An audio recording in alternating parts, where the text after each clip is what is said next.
Step by step I take control.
The camp master has arrived.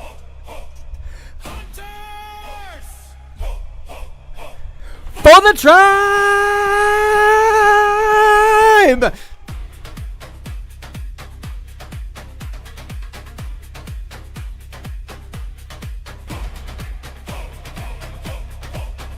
Oh, oh! oh, oh, oh, oh, oh, oh, oh, oh, oh,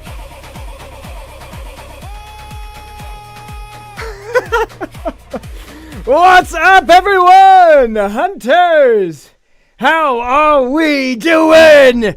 5 days till Crimson Desert launches! We are right there. Sorry if I'm blowing out anyone's eardrums. Welcome to the Caveman streaming Saturday. Let's go! We got a lot to cover. We just got a digital Foundry drops. We got brand new footage we'll be going over. As you guys can see, I have Cliff. I'm not Cliff. I'm a gray main, but I'm my own gray main. You understand? But we are out here ready. Oh, man, I'm pumped. All right. How did you guys like the intro? Was it good? Did we like the intro or was it cringe? Like, feel free to tell me. We might be kicking this off moving forward, but yeah, I got a lot of things on this. So it was super fun. A little bit exhausted, but hey. So here's what we're going to be doing today. We've got the Digital Foundry. All right. You guys know that we were supposed to be doing a live stream, co-stream with Squirrel. Unfortunately, she had some personal things come up, so she had to back up. We're going to be pushing that to Monday. We will be doing that on Monday, so that's what the plan is as of now. So be ready for that. Oh, I didn't zoom out. You guys didn't get to see. You haven't seen anything. You guys haven't seen it. Oh, no. Here it is. Or maybe I did. I don't know if I swapped it over, but now you guys can see it. I got like a scarf. So like, let's pull up an image of Cliff, and you guys can see. No, I won't do that. But I tried to do it all. Got the paint. Got everything. Red cape. Maybe not that. That's definitely not his cape, but whatever. It was fun. All right, so we will not be doing the live stream. We already talked about that. Digital Foundry just dropped some cool new footage. We also got a new tips and tricks video from Joe Raptor. So that'll be fun to go over also. Yeah, it's gonna be a good time. All right, wasn't what we were planning to do because we were gonna be talking with Squirrel about stuff, but we'll fill in the time. We'll get something there. So the first PSA I want to go over is we got the giveaway. All right, and some of you guys are here because you're wondering what the secret code is. All right, we will get to that after some of the other videos. Do not worry. You will hear it. So that's what we're going to be doing a little bit later. We'll do that after probably the Joe Raptor. And so then all you got to do is go on the Gleam campaign and then type in that secret phrase right there. All right, we'll get that soon. And then you might have a chance at a deluxe giveaway, a deluxe Crimson Desert. So that's that. We also got, what else are we doing today? Nick G. Everyone keeps telling me I gotta watch Nick G stuff. I guess he's got some good breakdowns. We'll see. We'll see what he's doing. See if there's anything worth watching there. And then if you guys have any other news, tips, tricks, anything that we need to check out, let me know. And then we will start checking that out also. And then we also got Reddit. I haven't looked at Reddit today. So if there's any leaks on there, we'll find them. But yeah, let's see what the chat is. Hello everyone. We're all right. We got Boo Joe. Winter is coming. He keeps mentioning that. Michael, thanks for the cosplay. Yeah. All right. What we got? I thought you lose your crew. Why are you happy? I thought you lose your crew. Why are you happy? I don't know what that is. Oh, you're right. A gray main. All right. You're right. I should be angry. We need to find our brothers. Find our sisters. We need to get out there and find the gray mains. Yeah, exactly. What do we got? What else we got? Noise from Rhea. How we doing, Rhea? King Ghost. Hey. We got Joe Raptor has some gameplay raw footage in his second channel. Ooh. Feel free to send that in the Discord. We'll check that out. Hello, John Crimson. John Crimson. Yeah. No, it's not quite there. The red hair. I think someone else mentioned this. As soon as I get character customization, we're going to change our hair black. All right. We're going to change that out completely. That's definitely one of the first things we're going to do. But, yeah, so that's all we got, I think. We're going to kick it off with the new Digital Foundry PC footage. I'm excited for this. I don't know about you guys, but I'm on PC, so I'm ready to check this out. Let's make sure we got audio this time. I keep messing that up. Want to make sure you guys can hear it all. Let's turn it up. There we go. Turn that down a little bit. Oh, my God. Okay, let's just take that in for 1 second here.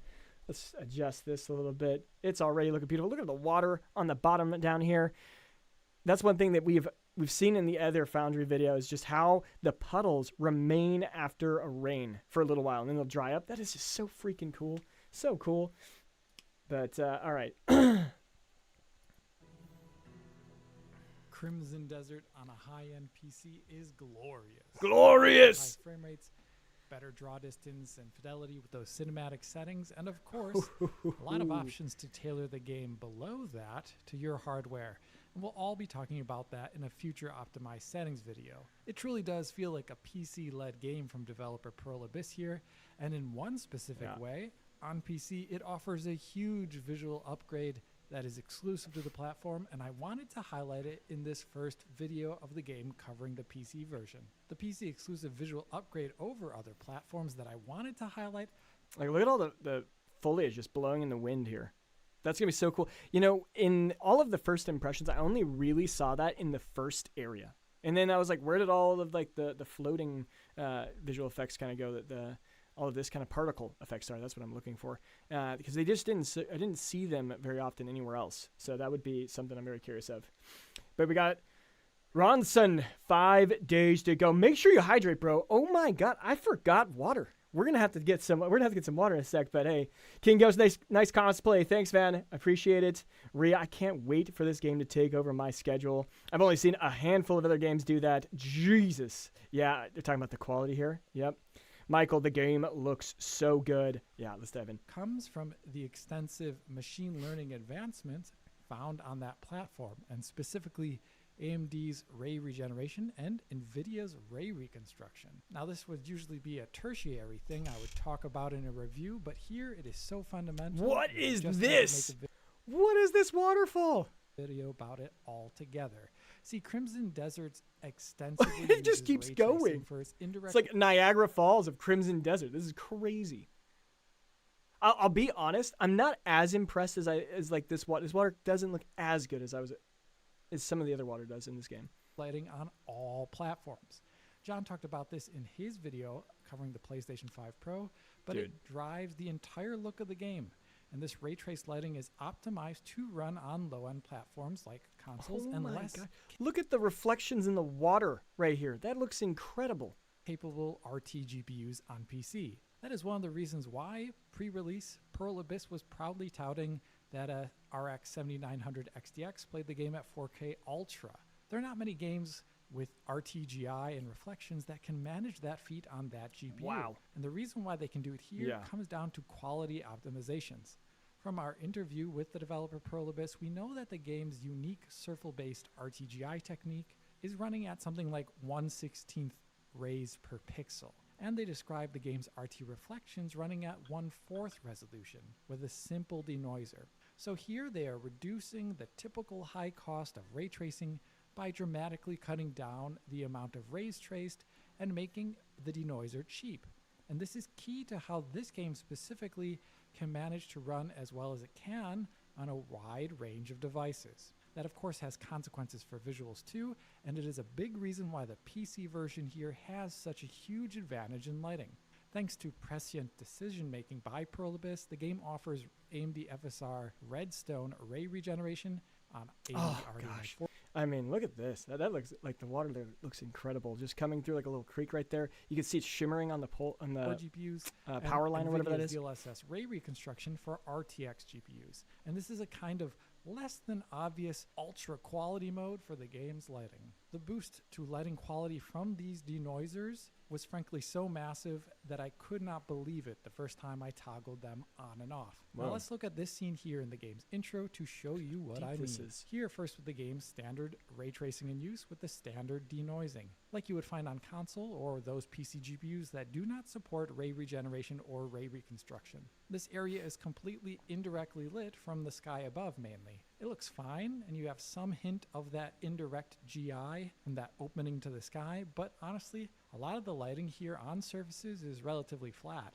Areas where geometry is meeting lack differences in shading and shadowing. There's just a lack of contact shadows with the ground in general. Take a look at the grass here. It kind of looks a bit unlit. Lighting looks a bit directionless, as if it's coming from everywhere instead of specifically from the ceiling above. This creates, in general, a lack of contrast in the image. because lighting appears imprecise, although it's ray traced. Some of this may come down to I know he's about to flip the script and be like, well, this is what it looks like here, but this still looks incredible to me. Like this looks real. Like I could put my hand through that grass and be like, wow, this looks amazing. What do you guys think? What do we got? Rhea, okay, now prettiest game ever. Let's go NVIDIA all night. Rhea Summers, they have been overhauling the shit out of this engine for 7 years. Just think about it, 7 years. Yeah, King Ghost looks so good. And then we got Darius, I can't wait. Surfel GI that the game is using being a bit broader strokes in general, but actually most of this comes down to how the game's standard denoiser works. Now let's turn on ray reconstruction. Oh, how does this look? Boom. Suddenly all of that indirect lighting makes sense. There's tight shadows under objects, like the pipes. Yeah, I was just about to say the pipe. What the heck? Look at that shadow right there. That is so good. The foliage, like a slight, and we know that the light is coming out of the ceiling, bouncing off of a wall behind you, and then hitting that flower right there. That's crazy. Ground or the overhangs above doors. Lighting now has a direction to it, and it's chiefly coming from above with that hole in the roof. This grounds the scene and the objects in it, giving variations in shading that just weren't there before, like in the grass, which now doesn't look unlit. In spite of the game having RTGI, I honestly think turning on one of these ML denoisers is like the difference between RTGI on and off, and the real difference is just the denoiser. And thankfully, this is not something you just get on an NVIDIA RTX GPU. With ray regeneration running on an RX 9070 Yeah, XT, that looks scary too. you get broadly the same effect. Yeah. We see a focusing of the light's ambient direction and actual contact shadows in areas that are primarily indirectly lit. Compared to the game running on the best console, the PlayStation 5 Pro, you're getting a huge upgrade in lighting, all thanks to much better denoising. Oh my gosh, look at this. I'm sorry, PS5 Pro people, but look at that. Like, it looks like, yeah, that's night and day difference. I don't got a 5090 or 5080. I only got the 3070, so we'll see how that looks. But that is just wow. And this better lighting just doesn't mean better content. But what are you guys saying? Oh, this is real, bro. This looks so good. If I'm gonna make my Cliff hairstyle and outfit look exactly like you, bro. You love the fit. Hey, thanks, Darius. This game looks how I imagined them looking as in the future as a kid. I mean, this looks like how I'd imagined when I played a pixel game. Like, I'm just playing a pixel game, and I'm like, oh, this is epic, bro. I can see him slash with the sword. This is still a dream game. This is crazy. I'll take the game for free, Colossal Sword. Yeah, hey, there's a giveaway going on. Go sign up if you haven't already, and we will be giving away a secret code later today. Did Arcade? Did you watch the Will Powers gameplay from 3 months ago at the event? I don't know. 3 months ago. I don't know if I saw that one. He went over combat stuff. Not sure. Maybe we can watch that. But nice paint, baby Cliff. Yeah. Tag shadows, like the examples I'm showing right here, readily show off. Take this shot here in the opening area again with ray regen off and ray reconstruction off. The opening in the wall here is lit with the sunlight pouring through. Thanks to RTGI, we do see the area near that opening where the sunlight comes in is lit up a bit. It looks all right, but it is lacking in key areas that are obvious when we change the denoiser. With ray reconstruction here, we can see how we get this beautiful reflected light on the floor from the game's ray traced reflections. That ray tracing is still being done, of course, without ray reconstruction on, but it just isn't being put together correctly in the denoising. We get indirect shadows on the environmental bits like the wall or the pipe on the ground here that just aren't there. Like this right here. Look at this. That is crazy. That's night and day difference. That's so good. In the standard denoising, there's so much more direction to the lighting than there was before, in spite of RTGI being the same between these shots. It's just crazy, like to think that this is actually a flat surface. Like there's actually this isn't a model. That's just a texture. At least I think it is. And so that's just wild. Flipping these denoisers on and off provides a shockingly huge visual quality difference in favor of machine learning denoising. It almost looks like ray tracing on and off. I honestly find the difference that big. Another area of great improvement comes from how responsive lighting and reflections are. Check out this shot here in that same intro with RT reflections on and the game's standard denoising. The reflections on the water are obvious, but they're a bit stippled and ghosty. Although the game is running at 60 FPS here, the ghosting from previous frames on the moving water surface makes the water surface almost look like it's running at a lower frame rate than that. Now let's turn on ray reconstruction. That ghosty, stippled, low frame rate look is gone. This is the same ray tracing, same settings, just the denoiser being different once again. Not sure I see too much of a difference in that one, but it's all right. One last area where this denoising difference pays dividends is in general stability with complex lighting, like that which you find in indoor areas of the game. Oh, I can't wait for him to go over lanterns. And this is for two reasons. As we can see here with the standard denoiser, it's a pretty typical indoor scene during the daytime, and you can notice some of the issues that John pointed out in his PS5 Pro video. Some flicker on the wall, and a kind of peppery noise in a number of areas of the image. Indoor lighting can be troublesome in this game due to the lack of rays shot out. Now let's turn on an ML denoiser. Noise, gone. Flickering, gone. Awesome. A lot more stable image here with ray reconstruction. We can also see, thanks to the game's many light tracing feature, we also get more defined, higher quality local light shadows. There. So local light shadows will look a lot better using both ML denoiser. The shadow in this game is crazy, or this reconstruction, that's wild.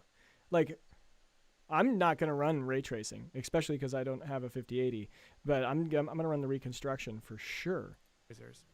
What are you guys running? Who else has got NVIDIA, AMD, or a PS5 Pro? What are you guys going to be playing on? Pixel Destroyer from Inquisitor. Yeah. Rhea Summers. It's good stuff. You can tell we will actually sink time in the game. Yeah. Oh, you're talking about the video from earlier. Okay, that's good. Really, dude, thanks for the content. First time catching you live. I've seen so much on this channel I've never seen about this game. Hey, Darius, you're welcome. Well, welcome to the tribe, bro. For the tribe. Hey, guys, everyone, that is the motto, all right? Like, I made that whole theme song for the intro. That is our motto, for the tribe. Anytime we see something cool, for the tribe, all right? Start peppering that in the chat. This can be our thing. Okay, Rhea Summers, correct. Yeah, it's just mid-map textures. Yeah, okay, exactly. Yeah, exactly. It's witchcraft rendering from Michael. Yeah, absolutely crazy. Which was an abandoned technique from Rhea. I'm sorry, guys. I need to keep up with the chat more often. I'm gonna skip into so much detail because it's literally just textures, which can explain how they are able to get away with so much performance being so good. Yeah, it's maybe that's exactly it. They're not putting in assets in 3D models. They're just doing the texturing, and it's saving a lot of performance. Yep. Gaius, this game is going to ruin my life, and I cannot wait. Yes, it will. I'm sure if my partner's watching the chat right now, or if she's hearing me in the other room, if she's saying, I hate you. I hate this game. Come and cuddle with me tonight. Let's watch some TV. We were just watching One Piece episode 1, and then had to cut that early for this. So, Darius, Crimson Desert versus GTA 6 for the game of the year. Hey, you guys know. You know, I was the first, I would say I'm the first one to coin that possibility. I've definitely pushed that video out. And I got torn apart on Reddit. If you guys go on Reddit, like, go and give me a thumbs up, because I'm still 40% upvote. They have torn into me. Master Chief, hello. I hope they learn from Assassin's Creed and adapt it, the game. It'll definitely look a lot better with cool armor like Valhalla or Odyssey. Definitely make the game better. Okay. Yeah, I definitely think there's going to be a lot of armor options we haven't seen, especially for Cliff, for Unka, Damien. I think there's a lot of stuff we haven't seen, and there could be some really badass stuff out there. I'm giving it to Crimson Desert for the game of the year. Boom. I don't give a crap about GTA 6. Yeah. Darius, I hope this game is nothing like Assassin's Creed. I think there's some good aspects from Assassin's Creed, and I think I've seen the ones that are worth being in this game, and the other ones are not relevant from what I've seen. What else do we got? I'm on PC, but I only have the recommended specs, so I can probably run it high at best, which is okay for me. You know, I got that Xbox Series X from King Ghost Wolf, yeah. Danielle, for the tribe, it sounds very orcish. Yeah, well, we'll see. We'll see. Orc. I don't know if I'm an orc. I'm a gray main. I'm a gray main. I guess orcs can be gray mains, right? Anyone could be a gray main. IBN W Cliff Caveman, thanks, bro. The secret code is up from Akitsu from Twitch. I want to play this game so bad. Secret code's come up later. Sorry. We'll have it soon. Don't worry. Don't worry. We got Oro. I got the game. I got it on PS5 Pro and 5090. Oh my gosh, you're gonna play it on both. Also, cool cosplay. Thanks. Is there a Twitch stream or just YouTube? There's a YouTube. Is where most of everyone is. But yeah, I'm on Twitch and X also. 4090 here from Joe. Nice. Me and my boyfriend are gamers, but he's gonna have a hard time getting my attention once I'm playing this one. Don't watch One Piece. Now wait. Yeah, exactly. Damn. Okay, you guys are actually talking so much. I can't keep up. I want to keep the stream going. I'll try and catch up with you guys. If you have a question, tag me. Let's take a peek. Wow, look at that. Look at the shadows.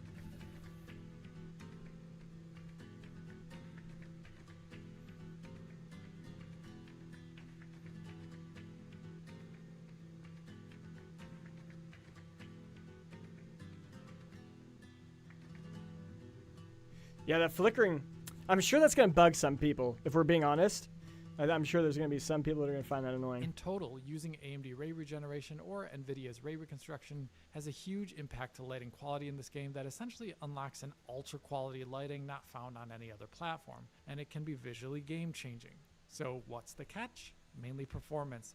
Since the base denoiser is so cheap, turning on the more robust ML solutions is expensive in comparison. On an RTX 5080, for example, using the game's highest cinematic quality settings at 4K performance mode, turning on ray reconstruction decreases performance by 14% over DLSS 4.5 preset M. On the AMD RX 9070 XT, it is even more intense. On that GPU, ray regeneration costs 24% more than the standard denoiser when combined with FSR4. So while I think any and every person playing this game who has a capable GPU should turn these features on, definitely, you will have to adjust your priorities perhaps in other settings to maintain performance goals, given how this is a significant performance cost. Between the two ML denoisers, there are some differences in image quality that I've noted in previous videos. As mentioned in the ray regeneration review in Black Ops 7, that's like totally different. Ray regeneration does denoise well, but it doesn't combine to upscale to output res. So its denoising results do look noticeably sub-native next to ray reconstruction on NVIDIA GPUs. So you can see some pixelization and reflections, and on some surface edges due to that design. Ray regen would need to evolve into a different algorithm that combines upscaling with denoising for this to change, I believe. And depending upon the surface, there can sometimes be less obvious reconstructed specular reflections with ray regeneration in comparison to ray reconstruction. That is not to say all is perfect with ray reconstruction. As of the current pre-launch build I tested, like I just want to see more pretty stuff. Like I mean, the shadows are good. Let's see the outside again. I don't know. Are we going to be able to see that? The game's extensively used displacement map technique has less positive offset with ray reconstruction than it ought to, making the game's surfaces less craggy than they ought to be. This may change at release as the developers are aware of the issue and notified me of it. Another problem I found was with rain with ray reconstruction on. It kind of strangely disappears on screen in many areas, which seems unintended. I alerted the developers to this, and perhaps it will be gone in the launch version. Beyond the upgrade to lighting, which I found... Yeah. I mean, if you don't like rain, activate this, and then you don't have that effect blocking you out. But King Ghost, am I going to show the video you sent? I saw it. Yeah, thanks for sharing that. And yes, that is actually next. And then I think we got 3 Otman sent... Oh, he shared the same one. Yep, we'll check that one out for sure. Oh, that's a clip of the Raptor play. Okay, yeah, we'll check out both. No worries. What else we got? Any other questions here? I'm sending my wife and kids to a hotel for a week. You're out. You're out. This is my house. Be gone. I don't even want to hear you guys anything. IBN, the Reddit community are a bit sensible. Not gonna lie. The first interaction with them is just awful. A bit sensible? Are a bit sensible? I think you mean the negative of that, but at bad dad, yeah. In this PC version, I did actually expect a bit more in shadow map quality and pop-in when the settings were pumped up. Even at the highest cinematic quality setting, there were a number of moments where I could readily find shadow maps from the sun that were flickery, or just shrubs and plants that visually popped in close to the camera. Now, some of this may be coming from a bug that the pre-release build has regarding scattered assets. That's actually crazy that they've got the weeds like growing in like the little trench here. That's so cool.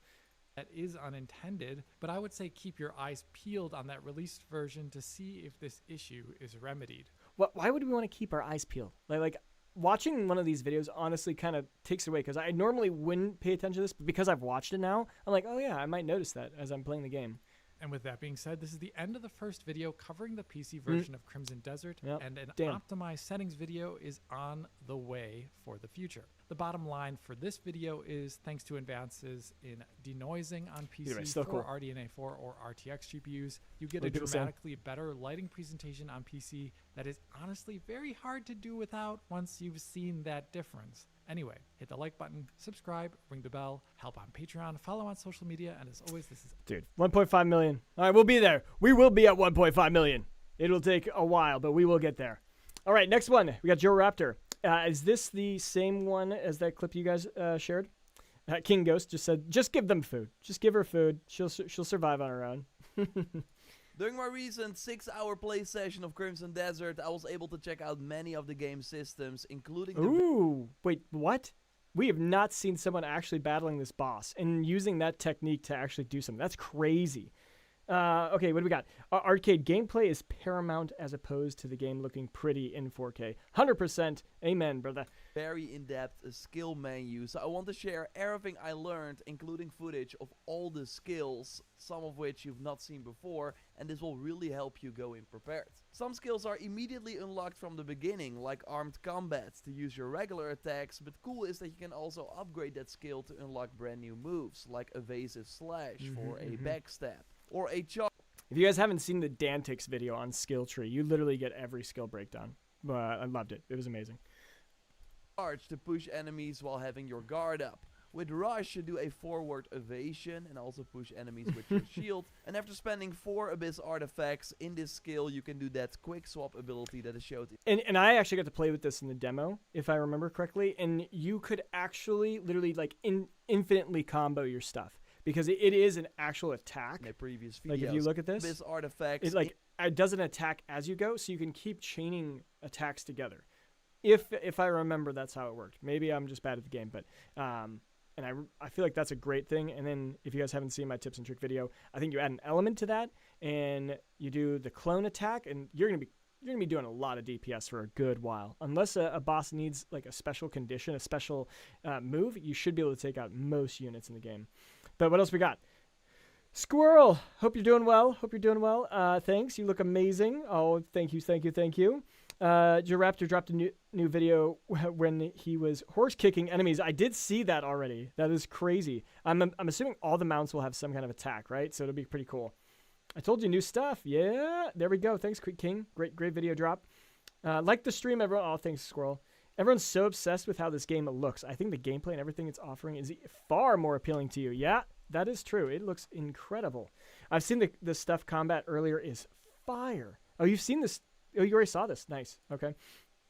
I'd play this game if I had PS1 graphics at 20 FPS. Yes, guys. And then Darius, last game I was this hyped for was R2. Nice. Red Dead Redemption 2. I love this feeling. The other clip is just gameplay. Okay, I'll check out that clip after. And then we'll get to the secret code for those who are looking for that. In this skill, you can do that quick swap ability that is showed in a previous video. So then with one move, you switch from your one-handed weapon to your two-handed weapon that you have equipped, or the other way around. Stab is also unlocked from the start. You can charge this move as well to impale enemies. You can upgrade it to make the... I'm pretty sure that is going to be like one of the #1 ways to kill that first gold leaves boss. Because when you do the flicker or you reflect, you can see his heart starts to show. And I'm assuming that's one of his weak points. Not 100% sure, but we'll see. Charged stab better with a follow-up attack. And you can also move enemies around with this stab attack with another upgrade. You can also do this stab attack from the air, and if you really like it, you want to get the final upgrade, because this lets you ignore the enemies, their defense. You got a special spinning attack that you can upgrade with additional spins. Very early on, you learn to blind enemies with your sword, and with Yeah. the blinding flash finisher, you Oh, can then finisher combine looks that great. with heavy attacks for some nice extra damage. Those R2 or right trigger attacks are called forward slashes that you can also upgrade to improve the damage and make sure that they don't miss. You also have a shield bash from the start with L1 and R2. Turning slash is really strong. It lets you charge up your attack, and then the first upgrade lets you do the attack while performing another skill as a combo. You can also add an additional slash by holding R1 and R2, with the final upgrade making sure you ignore the enemy's armor. If you Nice. prefer a more ranged playstyle, then this is certainly possible, while a headshot All right, he's going over all the skills too. We get this again. That is awesome. But it was good. You hope that the story is good? Yeah, I mean, me too. Guys, hell no, bro. I can't play this at 20 FPS. It's got to be 60. Okay, yep. I'm running on the Xbox Series X. Kind of wish I had a PC though. Yeah, for this game, I'm really happy I had a PC. is not really a thing in this game. There are archery moves that make this a more powerful way to play. I love evasive shot, which lets you, by pressing the dodge button, teleport away. It's so and if cool. you then upgrade it, you shoot a couple of arrows at the enemy. You can also do a special leap backwards by fully upgrading this skill. You got multi-shot, where you fire 10 arrows in front of you to push enemies away. Yeah. There's a regular archery skill to just improve. Wait, how much bounty did he have? Okay, he's early bounty, not that much. I think our highest one is 100 or 1,200 bounty. All right, that is a lot of bounty. Arrows in front of you to push enemies away. There's a regular archery skill to just improve firing a bow, and you got a charged shot that costs spirit and deals one powerful blow to the enemy. And there are some upgrades to this, but I will touch on that a bit later. And we know that Cliff is capable of some wrestling moves. Well, you already have Get it. multiple attacks from the start, Yeet! like a throw, but also restrain, where you take an enemy hostage. And the crazy part is that you will not know about this move if you do not inspect this skill. So now you know. Upgrade this grapple skill to be able to slam an enemy into the ground. You can also hold on to what seems to be a bigger enemy to attack or escape danger. And I love the giant swing, where you grab someone and throw them even further. And with the fully upgraded grapple skill, you can do multiple I love. I think it's Dantix also, where they're just he's using it as a weed machine. It's just spinning around and hitting everyone around him. It's crazy. lariat follow-ups. Charge into an enemy and slam them into the ground is also possible with one skill, just like a body Clothesline. slam that I tried a couple of times, but it was pretty hard to hit the enemy with this. Then there is unarmed combat that, as I told you before, is surprisingly good, and you can upgrade this skill even more. So from the start, you can do a leg sweep out of a roll. Upgrade the unarmed skill once, and then you can, while crouching, wrap your legs around an enemy to bring them down. And then the fun starts, because by further upgrading, you improve the unarmed combat, you get access to heavy fist attacks, and you also, with the final upgrade, have this charged attack. You then do a ton of rapid punches, and then you push the enemy away. There's also a flying kick that I tried, but just like with the body slam, it wasn't that strong, although the meteor kick variant does look a bit better. Do not spend an Abyss artifact on pump kick, because you can learn this skill early on from Matthias, the knight that you fight during Act 2 of the main story. This lets you push enemies. What do you guys pump for? What kind of play style are you guys gonna do? You're gonna do archery? You're gonna do stealth? Are you going in, fist? You're gonna MMA body slam? What are you guys gonna be doing here? And then what else we got? What else do we got? Have you played Kingdoms of Amalur? I've not even heard about that. They have such cool enemy finishing moves. Yeah, I'll have to check that out. How long ago was that published or pushed? We got Neon Samurai. Do we know anything about the story? I'm getting strong vibes of Where Wind Meets. I've not played Where Wind Meets, but I know that Abby Cakes, she played it, and she said that it just didn't feel like that at all. But, we know a little bit about the story. We, the Grey Mains, have been basically genocide on us, and we're trying to regroup, and we're all Jedi, and we're trying to find that way forward. So I think that's the main political one. And then there's this greater story arc where we're the chosen one, and we need to save the world. So I think that's kind of what we're looking at right now. The game looks a lot better, but still. Yeah, story is definitely something important. Headshot crit is a bit strange, but oh well. Yeah, I think it's just an auto shot, right? It auto attacks. their body. Looking good, Cliff. Hey, thanks, Fire Kingster. How we doing? Rhea, can't wait to combo some dude in the Stone Cold Stunner. Yeah, King Ghost doing that dual blade. We know it, baby. WWE. Yeah, IBN. Definitely rushing to get Damien. Oh, yeah, that's the other thing. Who even does... Like, I don't even want to play Cliff. I want to play Damien. I want to play my girl. Or I want to play Unga. I want to go out with a big-ass double two-handed axe and just slay people. You know, who knows? There's definitely going to be some other stuff out there. Got to try all the styles and then decide. Hey, that's a smart answer. That's a smart answer. Yeah, it looks so like where the wind means. Hey, maybe it is. All I know is secondhand from Abby when she said that. Away, it's pretty strong. There's also a drop kick. Doesn't look that strong. Also wasn't able to try it. But a skill I did use a lot during my previous session is Vault. It lets you leap over the enemy, dropping them on the ground. Really strong against shield enemies and to get out of annoying situations. The Reed boss. When you get to the Reed boss, it looks like you can basically avoid almost all of his damage just by vaulting. If you get the timing right, you can jump over all his crazy fast dashes. And a quick recap, I already briefly touched on the Abyss artifacts, so these are needed to unlock the skills, and there are multiple ways to get them. So you have a bar next to your mini-map that fills by killing enemies. If it's full, then you get one Abyss artifact. But I also found these sealed Abyss artifacts that have a challenge, like defeat 3 enemies with a shield, complete that, and then you also get an Abyss artifact. After reaching Act 2 in the main story, I got a faded Abyss artifact, and this lets you reset all your skills. So you we now know what all three of them are. We know what all three of them are. So if we go back, we saw faded Abyss artifact, and this lets you reset all your skills. So we got the three up here. So we have sealed. So we need to complete a sub quest to unlock that. That becomes then an artifact that we can actually go and use. And then we have the sealed, or this, whatever he just said. So you get all your... A faded abyss, and then that pulls everything back so you can reset it. Okay, that's good. Because I wasn't sure if there was an unlimited amount of times to reset. And Joe Raptor's the first one to actually clear that up. That's cool. I can't wait to play with Damien. Freaking attacks dude from the sky with your umbrella. Yeah, okay. Just watched this not long ago. You already saw it? Yeah. Hell yeah, we can respec. By the way, nice war pick, Caveman. Woo! For the tribe. All right. Artifacts back. But the skills that you learned by observing an NPC or an enemy will always remain. Moving on to the green spirit skill tree. Early on, you observe and learn the force palm that you can use for puzzles or as an attack, but also while airborne to launch yourself higher. And there's a healing variant as well to restore health of NPCs, it seems. Upgrading the skill lets you do an additional palm strike. You know, that's something I totally brushed over last time, is healing. Why would we heal NPCs?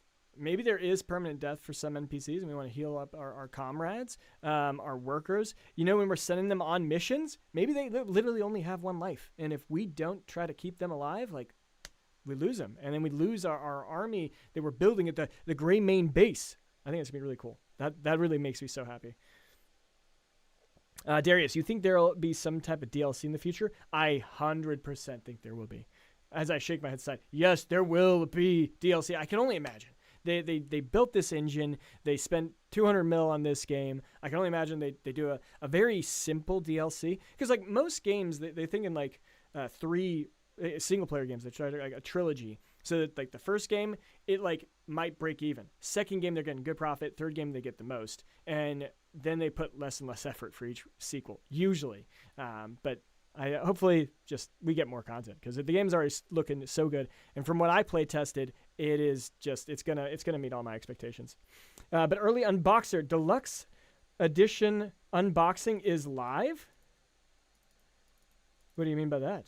You mean you unboxed it? I think you were in my chat yesterday too. I don't know what that means. Please correct me on what you mean by that. But yeah, wait, respec is free. No, it's not actually. So you'll get a faded artifact every now and then that one you can use to respec.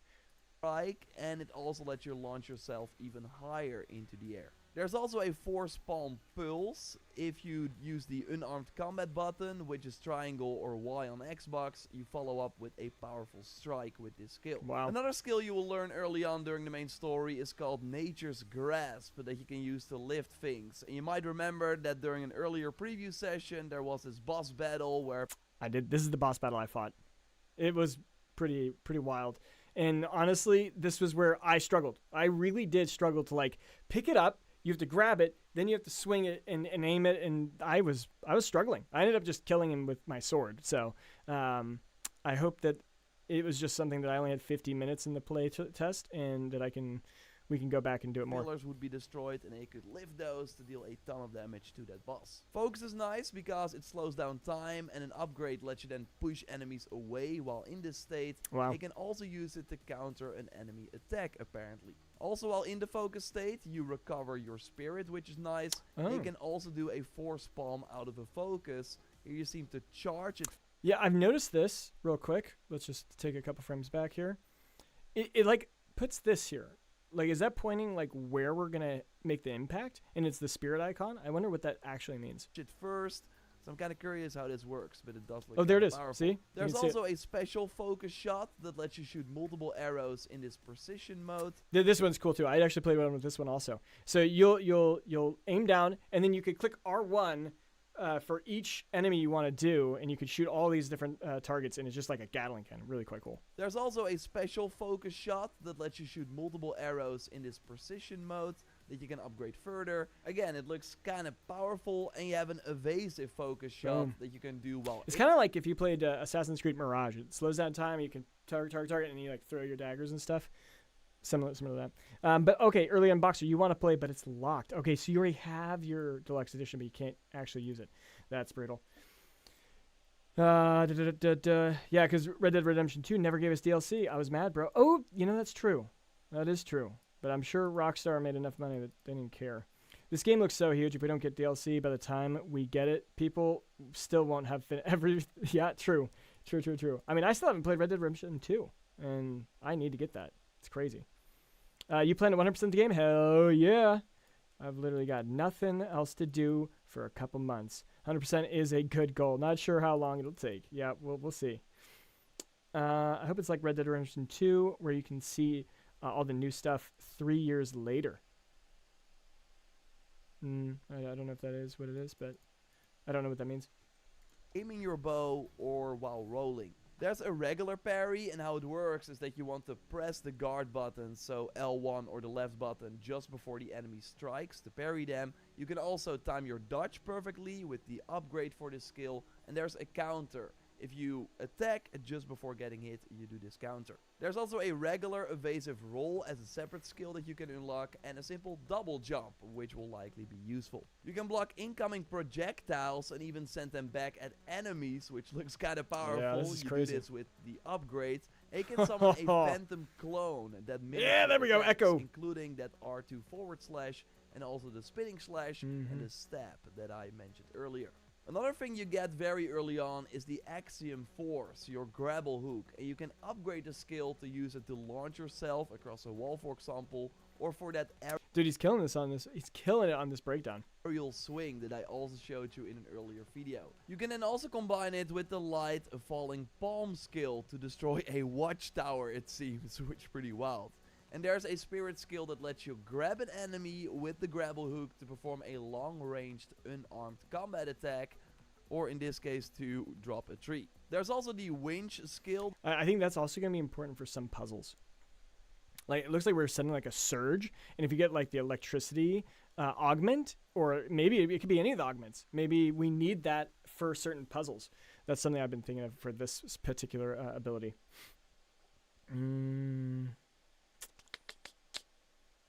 Online is 100% on the way. Yeah, there we go, IBN. Get it.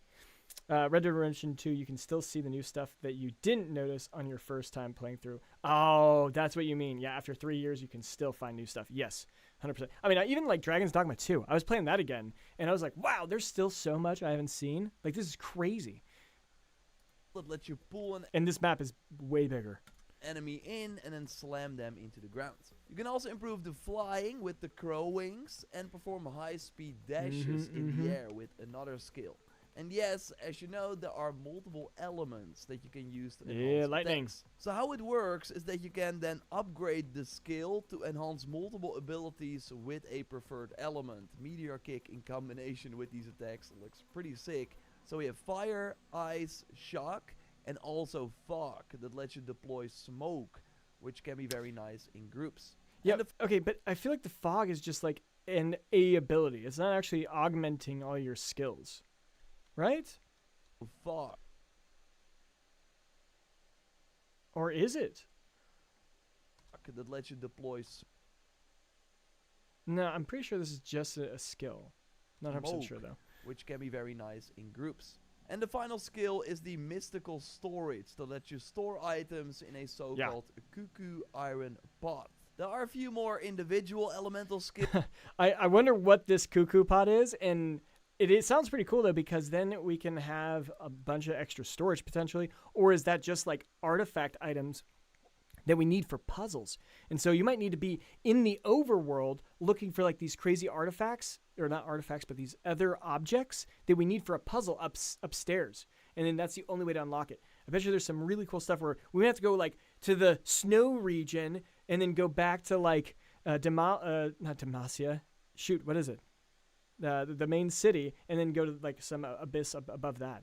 I don't know. We'll see. Skills in this red skill tree, and there are, by the way, also these big nodes, and spending abyss artifacts in the red node gives you extra health, green gives extra spirit, and blue gives extra stamina, so these might be useful as well. Now I'll of course let you know which skills you should unlock ASAP in the Whoa, I don't think we've seen some two-handed hammer action here. full game, so subscribe to not miss any of There's my the horse spoiler-free kick. tips and tricks. You can still enter my giveaway for the deluxe edition. Find the Oh, he's got his giveaway too, everyone.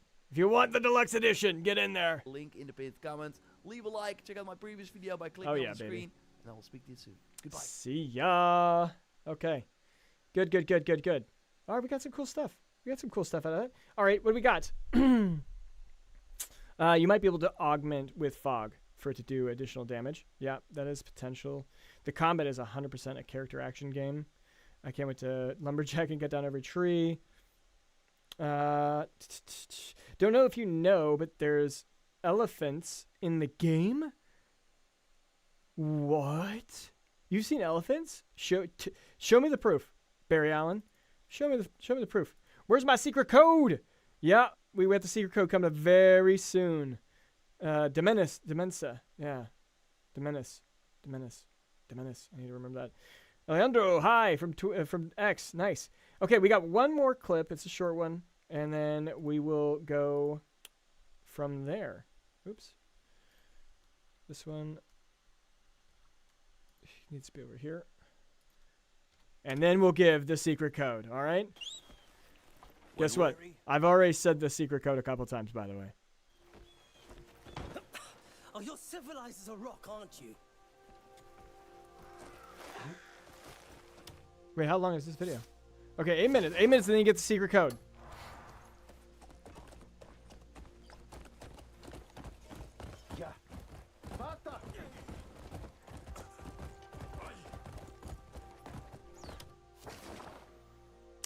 No commentary gameplay. This is nice. I'm excited for this. I'm actually going to get a sip of water. Let me know if you guys see anything cool. I'll be right back.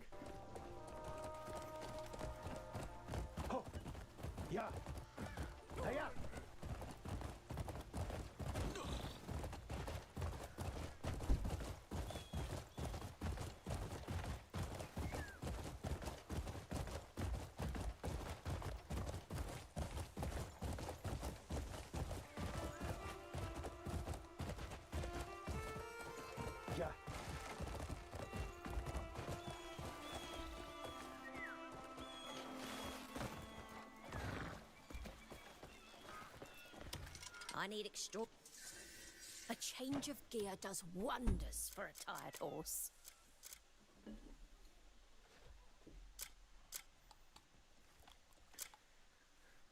right, we got water. Look around. Nothing but. Wait, what did we get? What did we get in this? Anything in here? Horseshoes for 13 silver. Wow. All right, what else did we miss? Anything else? Anything else? Let's pull up the chat again. All right, it's a mountain video. Yes, I've seen the elephant too. Oh God, please, someone find that to me. I want to see where that is, dude. Yeah. Okay, but I do want to see what's in here. Was there anything else that was interesting? Just exploration, nothing crazy. Okay, but A change of gear does okay, so we'll have to buy hay. That's cool. wonders for a tired. Sugar beet, horse tonic. A saddle. What do the saddles do? It doesn't show. Stirrups are going to cost 16. Wow, getting enough to mount a horse is actually quite expensive. Like, what is that? It's like 30 something silver. No, like 25 or something. No, 30 something. Ooh. Are these just better? Oh, they give you health. Okay, so the saddle gives you health. Horseshoes give you attack. Okay. So what, like gold horseshoes give you more attack? Interesting. Or you can have like spiked horseshoes. Oh, okay, there we go. Silver iron horseshoes for 2. 26. Look around. Nothing but good stuff here.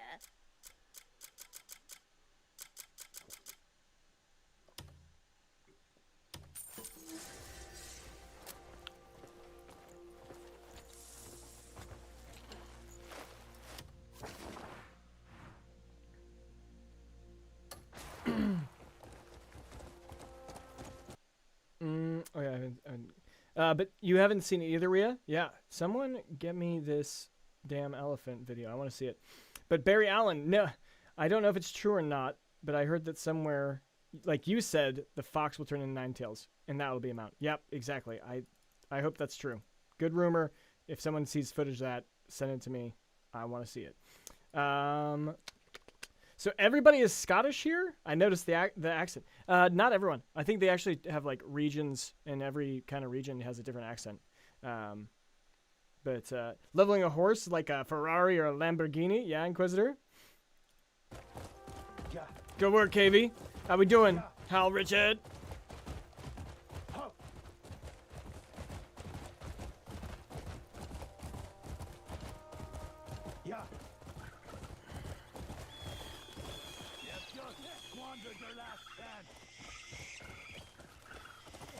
Oh, someone was saying that they were watching.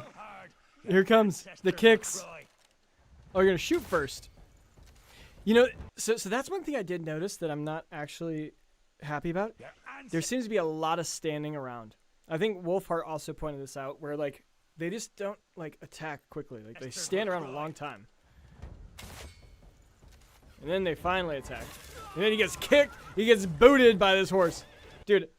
I'm scared of horses. Living in Colorado, we're actually in the plains area, and my neighbors had horses, and they'd invite me to ride them.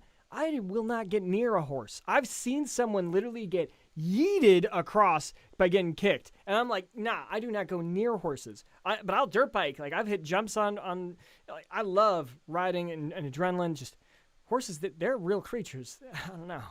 I don't know. Anyone here ride a horse? Oh, what do we got? And I'm an American, Cliff. Yeah, Bujo. Yeah. All you need is a wig now. I don't need a wig, all right? I'm a gray mane. I'm my own gray mane. And I'll have red hair with I'm going to paint Cliff's hair red as soon as I can. But, or I could dye my hair black. That's the other way I could do it. Cheap viewers on Twitch. Yeah, I don't need to. Thanks for the spam. Arcade. Watch there be a Toyota Corolla mount in this game. Hey, that's going to be a reliable mount, all right? It'll be smooth. It'll go up to 300,000 miles as long as you do your oil changes, all right? I wonder what else will be a mount. Me too. I really wonder. One of the digital foundries, there's a ship that we don't know if we could sail on. Yeah, we've seen that ship in a couple, and it looks really cool. I would love if we could actually go out and ship fish out in the ocean. Love ocean fishing. I'm sure there's some cool stuff there. Legend Rock, what's a good? AI does seem to be stupid. Yeah, it does a little bit, unfortunately. King Ghost. But I mean, maybe it's just like, it's hard to process when like you have like 20 enemies and it's like, hey, which one of us is going to go first? And then that kind of feels more realistic because I'm sure in battle, it's like, you're not like everyone's charging at the perfect synchronization. I don't know. IBN, I ride donkeys if that counts. Yeah. That would count. I don't think I've ever gotten near a donkey either. But, donkeys are smaller, right? So that's not that scary. But I've noticed in gameplay, once they are at least two sides, they'll attack you without relent. Yeah, from Maria. Arch, I hope we can get a steampunk trike as a mount. That would be cool, dude. That would be so cool. That was actually the first thing I rode was a three-wheeler. Doing some stuff there. I almost flipped it once. And then I definitely flipped it when I was older, but as a kid, I almost died like that. Three-wheelers are not safe at all. Don't. I hope we can ride the train. Yeah, we definitely can ride the train. But where to? And if we have to pay or we have to sneak on, who knows? But also the early enemies could be just a lot dumber. That is true, Rhea. Help people get into it. Yeah. And maybe a griffin since there's one. Yes, Barry Allen. I'm sure there's going to be a griffin. There's got to be, right? That'd be a good one, though.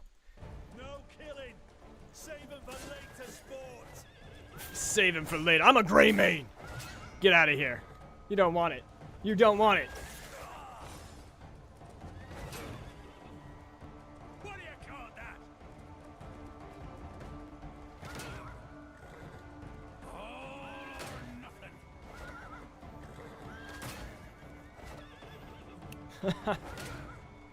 Takes a lot of kicks, bro. Yeah, he's like, all right, I'm going to get down. Let's finish this, dude. This is taking too long. Ooh, he's rocking a mace. I've not seen any mace combat.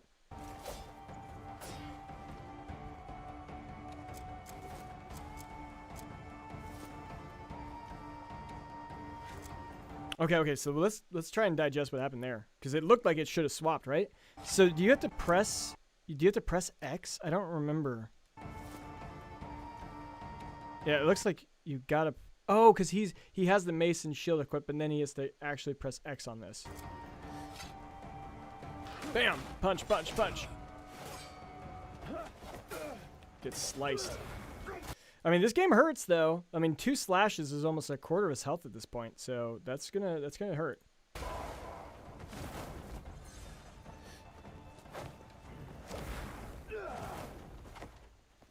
Oh, you can do double of those piercing shots. That's kind of cool. What else we got?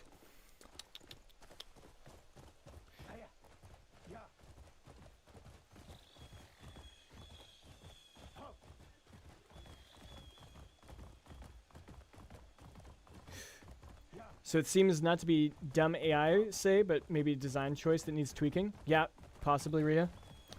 True, but it does seem like they don't think then again. It's annoying watching these videos and they're just standing there for a while. Exactly. Bad to game design has different areas with different levels of mobs. Yep. The AI pathing is looking for an opening. That is possible too, yep. It's giving Red Dead vibes all the way. Witcher vibes song from Barry Allen, yeah. Try to attack your blind spot. Didn't take the horse into account. Wait, what?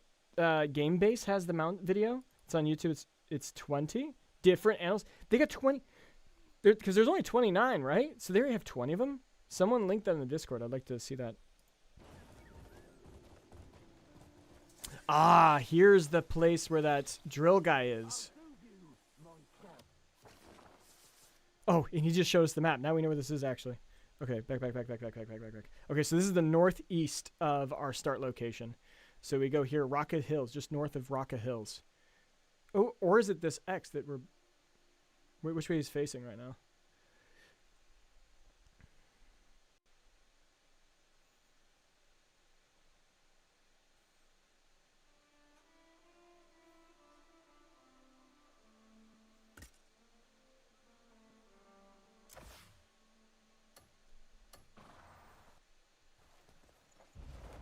Okay, it's to the left. So it's where roughly that X is.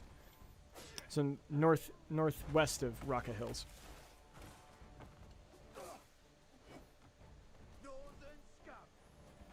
Okay, we will skip a little bit here, at least to speed it up. General combat, not necessary. Oh, he sped up before he went inside. I wanted to see what was in there. The Bleed Bandits. Oh, here's him trying to be stealthy. Like, wait. Like, were none of those guys bad guys, I guess? And then here's some bandits carrying some people. Oh, he immediately turned. That's crazy. It's really hard to sneak on people. Like, he's right here. He turned his head and actually looked left and saw Cliff. That's crazy. He's like... Yeah, right. Okay. Skip, skip, skip.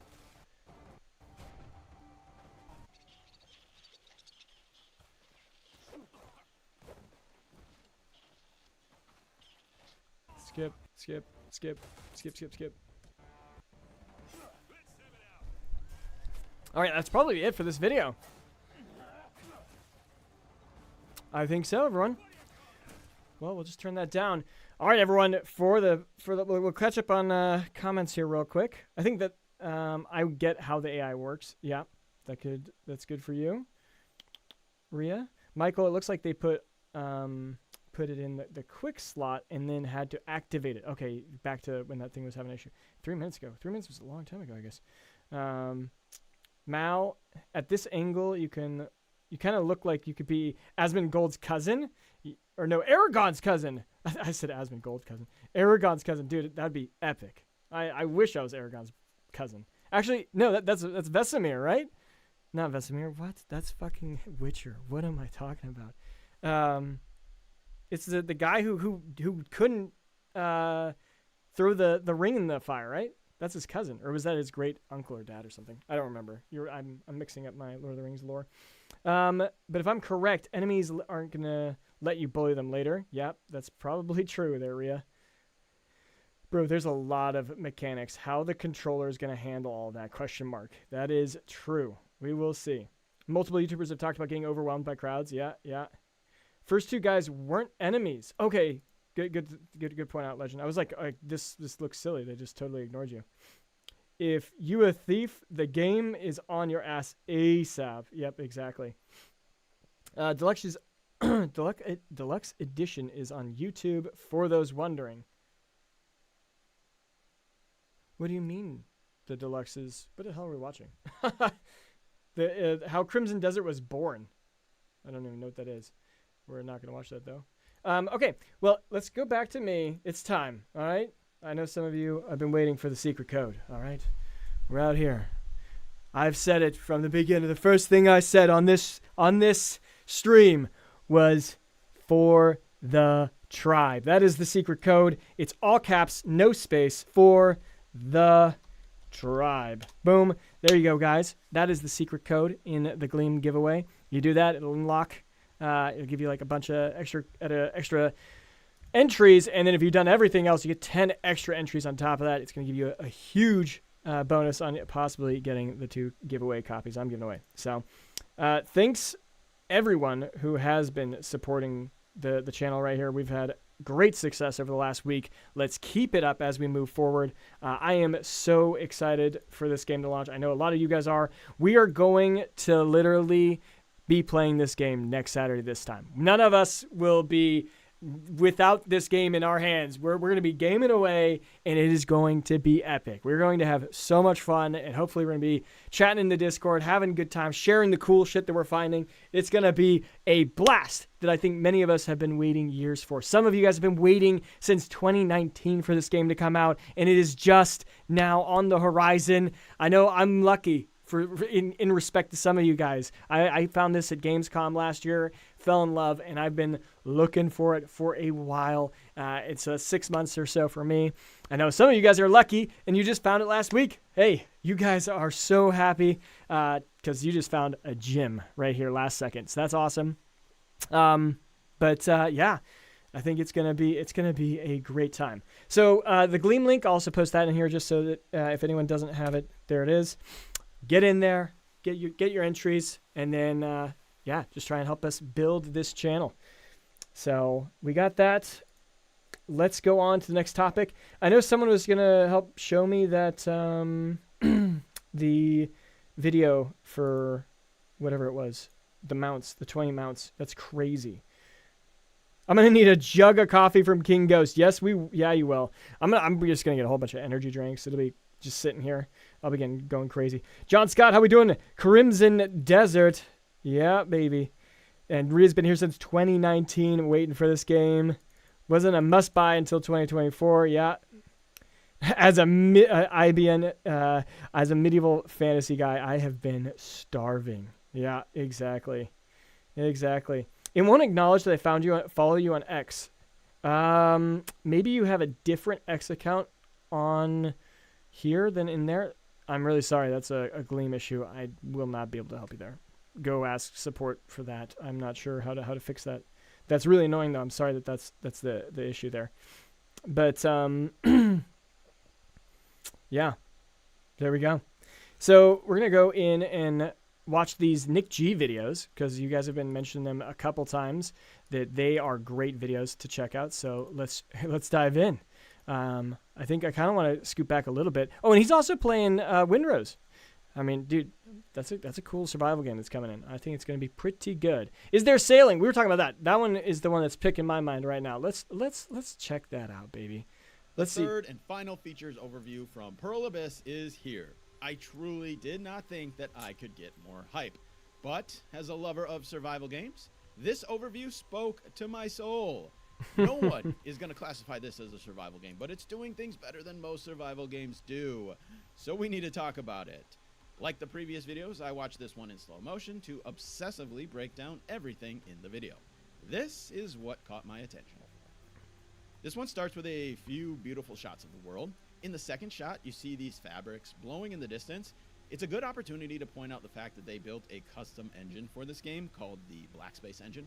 So for one, it should help quite a bit with performance, but they have talked about this in other videos. It's their GPU-based cloth and hair simulation, so it's been shown before, but it is a good chance here to call it out. I'm in love with this weird blend of science fiction and fantasy this game is doing. I cannot wait to see more weird things and outfits, like this kid with a golden bucket thing on his head. Oh, what? We know what that is now. And this kid has it. That's crazy. Can we box him out and steal his memory helmet? We could have it before we even go into the tower. I'll rob a kid. I have no problem robbing a kid. Like, what is this? I don't know, but it's random and I love it. I am showing full face cam. Oh my god, you guys. What a trash production. All right, there we go. My bad. We need to go back. All right, nothing was shown before that, but Blend this is what I'm talking about. fiction and fantasy this game is doing. I cannot wait to see more weird It's this things kid. and outfits. He's got the memory helmet right here. It's like this kid with a golden bucket thing on his head. Like, what is this? I don't know, but it's random and I love it. There's a donkey here hauling some supplies. I'm really hoping this is a legitimate way to carry things around and not just an aesthetic. It looks nice, but that would be nice if it was functional too. I rewound this part over and over because I really wanted to see if any of these animations were the same. They're not. Every person in this room is doing something different. And That's actually crazy. One, that he would actually go to the length to see if the animations were different, but two, that they actually did that. Like, that shows some serious attention to detail. Just incredible. But then again, they knew that was going to be on their potential marketing material, so of course they're going to go all out for that piece. Tyrese, the 19th feels like a decade away. It's crazy. King Ghost, fired. You're taking over. Bro, please do. If I can just stand here, you manage that, that'd be awesome. I need to get someone to run my production for me. Nah, just kidding. I just need to get better. We'll get it. We'll get it. Won't have that problem moving forward. First thing they really go into, I was not expecting at all. This game already has so much. I didn't expect base building and survival mechanics to be such a big part of it. The Black Bear faction takes over Pywell, and your faction is pushed back to a small area of land that serves as your camp. Right here, when it first starts talking about it, it's showing some NPCs constructing something. We'll see in a bit actual animations for this, but I'm very interested to see if there are animations for constructing buildings, which basically just doesn't exist in most games, other than maybe a simple hammer animation. So this has really got my attention. Then you see your character moving around in a cart inside your camp. These tents here to the right look a little bit like what we see constructed in the next scene. So I'm assuming most of this stuff was placed here by your character. Like the layout will be customizable. The buildings behind it also look very grid-like, which has me thinking that these were placed here by the character. Same goes for these coverings. That'd actually be pretty crazy. All looks like placeable stuff. I kind of feel like it's actually just stuff you upgrade, and there's already permanent places. I don't know if they went that deep. If they did, that's actually nuts. Like, that's actually crazy. I love city building stuff, too. I mean, I have, like, a video on Anno 117 right now, or 117, whatever. Really, I love city building games. And I've got, like, 1,000 hours in Civ. I love Civilization, like, these kind of resource. Not necessarily the same thing, but pretty cool. Ria's dying to have this game drop. Yeah, Barry Allen, same. Small detail I gotta point out is this ogre moving out of the way so seamlessly from your cart, making sure he doesn't get hit. Love that. Also, that is if you good. notice this statue and clerk here, as we go into the next shot, you're talking to them in your camp. This is the same person, so it looks like you just hop off and go up to the NPC. They do mention it, so you will be able to place vendors inside of your camp for easy access.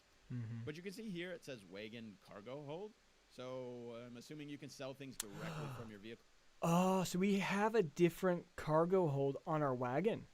That's just its own thing. The question is, can we put anything that's not like a trade good? Like these all look like trade goods, and they look like they're packaged trade good is what they're called. Inventory, which is always a nice touch. Yeah. And then here it shows you hammering a peg for that place.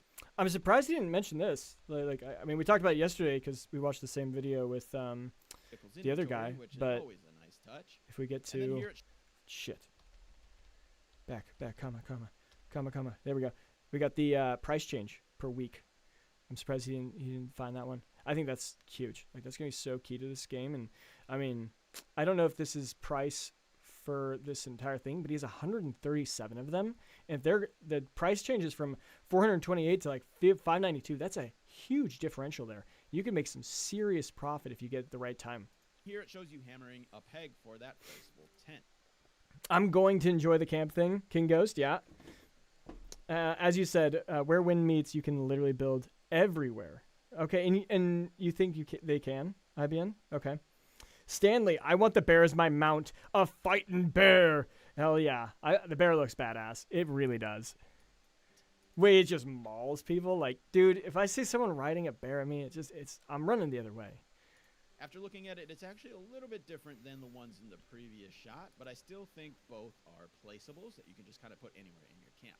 And then you're actually hammering the peg into the ground, and it goes down in, and this is what I'm talking about, details that just don't exist. That's cool. I have not seen that one. Or You pointed that out. I've never seen that. You might get a hammering animation in other games, but not like this. Then you see him moving his cart under the shelter. I'm willing to bet that it's used to prevent it from getting wet, or there's some sort of functional mechanic to this, not just for aesthetics. And then here we see the actual base building, and this is what shocked me the most because I had no idea that there was. Yeah, but all they're showing is moving furniture. They're not showing you actually being able to build the house and everything. If that was a big mechanic in this, I'm pretty sure they would have had another video showing how comprehensive this build mechanic is. I'm not confident there's much more than being able to move furniture within the house. I don't know. We'll see. The hammer blueprint, I think, is the hint for self-placement of buildings, so why not? Is the deluxe upgrade worth it, Lone Wolf? I think you get some extra armor and a mount armor as well. I don't think there's much else other than those two. And a shield. But I guess that could be considered armor. But Rhea, this actually raises a question in my mind. Can you be raided? Can any factions raid your camp? That is so interesting. That would be really, really cool if you could actually do that. If they would. Because then you might need to set a certain amount of your workers and your soldiers on defense. Maybe even doing patrols probably is one of the missions. That'd be pretty interesting. But Barry Allen, unless they want to surprise us. I mean, who knows? I mean, Will keeps saying that they got plenty of stuff to show, and he doesn't think that they've overshown anything. So maybe that's a fact. Maybe that's actually a fact. Legend building the house? Yeah. I don't know what that was. One vendor was selling furniture. Yeah, but once again, I think it's just furniture. In the game. We'll see. I hope that I'm wrong. I'd love to be able to rebuild this in my own vision. About the view. Most base building games don't give an external or overhead camera, which makes building really frustrating sometimes. So, Crimson Desert, which I didn't even know had base building, is already doing it better than most games. This does not appear to be casual building either. Each of these pieces I expect to be a placeable option, so some good variety. The building itself looks very grid-like too, so likely that was a placeable. Looks like you'll be able to actually build structures and not just fill them out with decorations. They don't go into a lot more details on how many things you'll have to construct, but this shot already has me pretty excited about base building. And then you get some overhead shots of the camp. Thank you. Hopefully this is part of the mechanic and not just a visual thing. Yeah, because other base building games don't do this. So please take note. This is the only part that is in that's optimistic that we can move everything. Because why would they have this build view if we couldn't move everything around? So if we can actually build our camp, that's actually crazy. And it's going to make us feel like that's actually our home.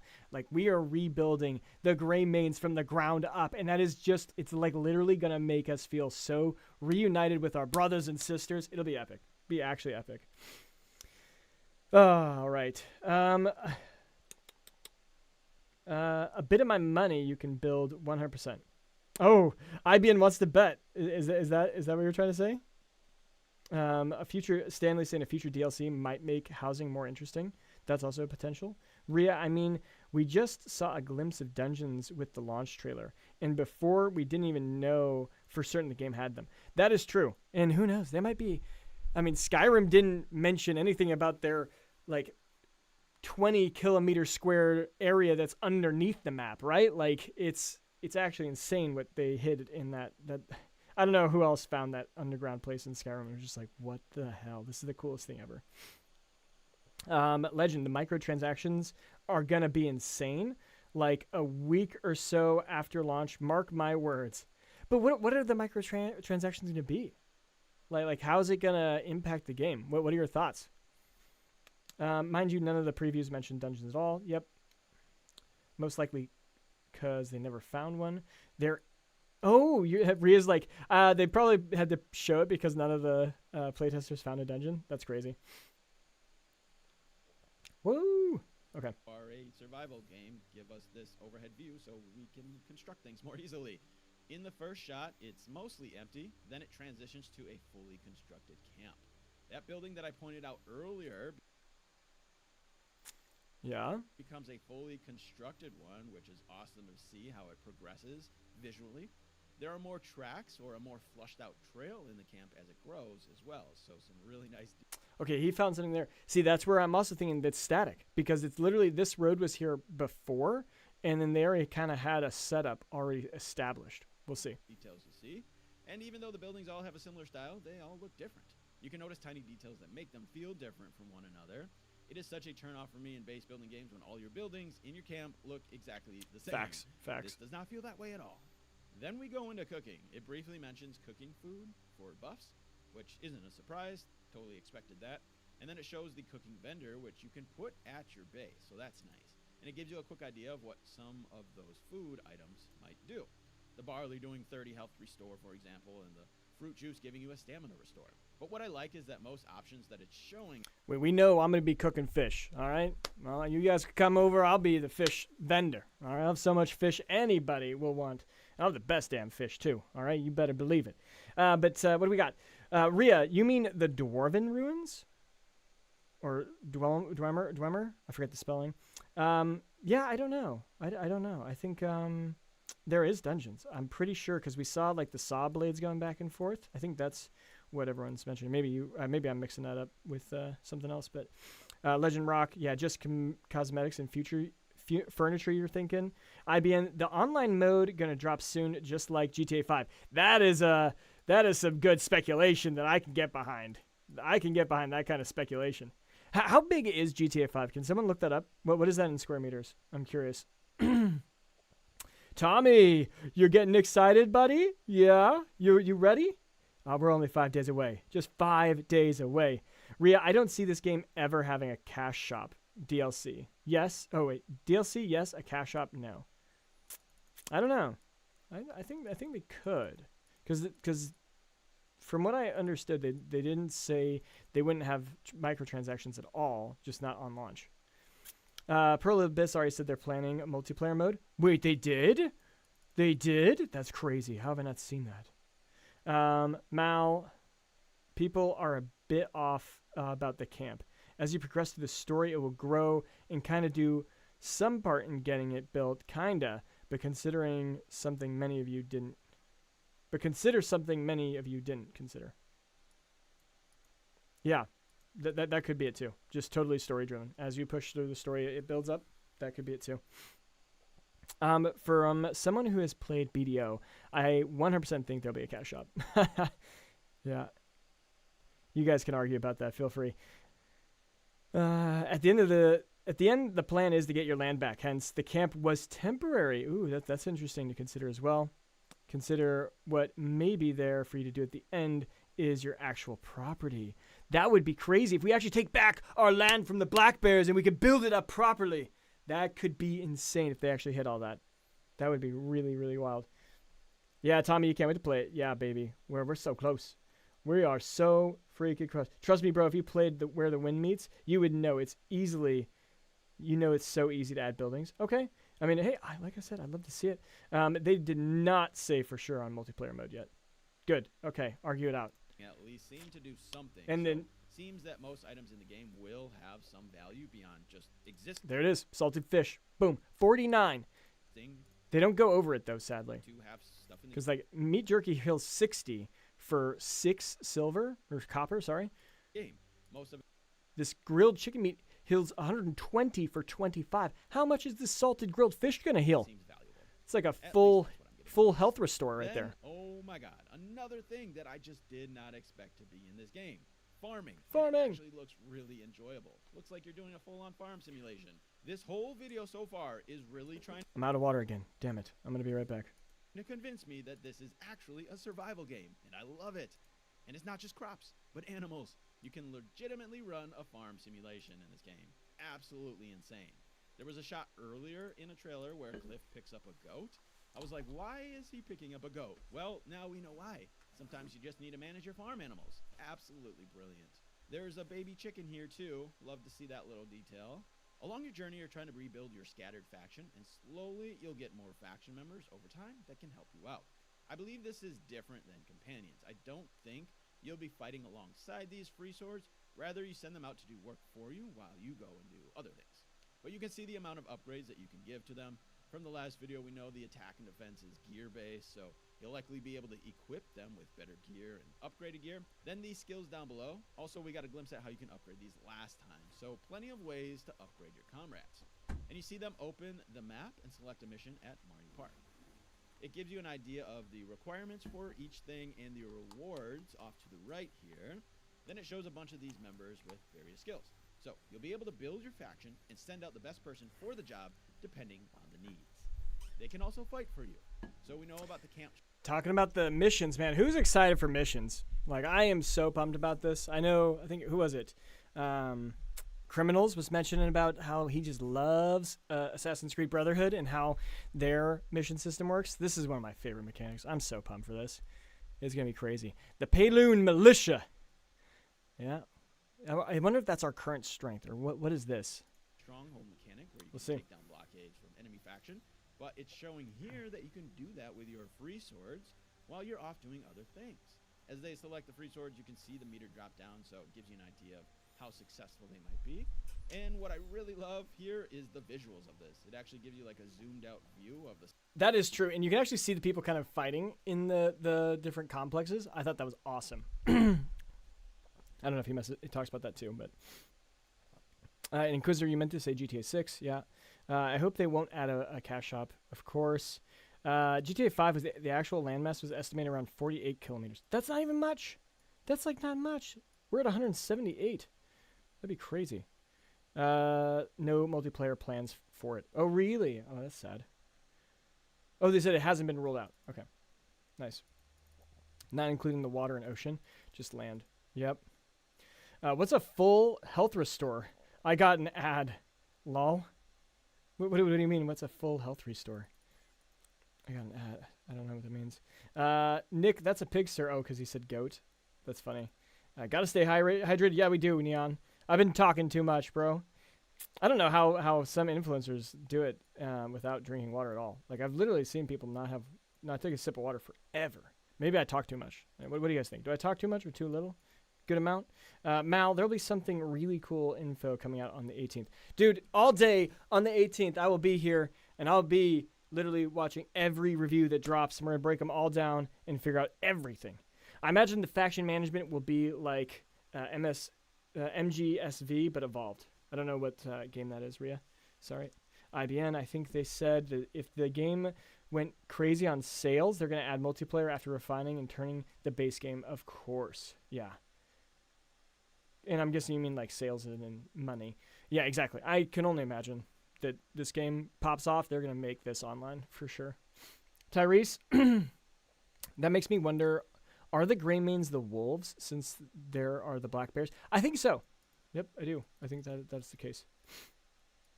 I'm excited to see and do their missions as well as the hunting, fishing, farming, mining. So excited. Yeah, Tommy, there's so much for us to do. It's going to be exciting. It's going to be great. Rhea, in that, it's more basic, but you picked time missions to send your soldiers on. Oh, okay. For whatever the game you were talking about earlier. When you were talking about the food. Oh, okay. Nice. Hello, Dahaleta. Welcome. Hi. How we doing? What are you most excited for Crimson Desert? Huh? What are we pumped about? Okay, Rhea, Metal Gear Solid 5. Oh, the Metal Gear Solid. Okay, that makes sense. I will stop in and lay about here if I can. Yes, come. We'll have a good time. We'll find out literally everything we can from the influencers that got access. Stuff that's going on. But it does have me curious to see if you actually go to this location while this is happening. And this is where we were talking about yesterday, the working. You can see how many hours they're actually working on, and I'm assuming we can go there and give them reinforcements as we recapture these forts. Will I be able to fight alongside Boom. NPCs? Yeah, what he's about to say. I don't know how that works quite yet, but I am intrigued. We jump into the next section, towns, cities, and beyond. Dude, I like his format. He's got a really good format. Whoever suggested we watch him, that's a good one.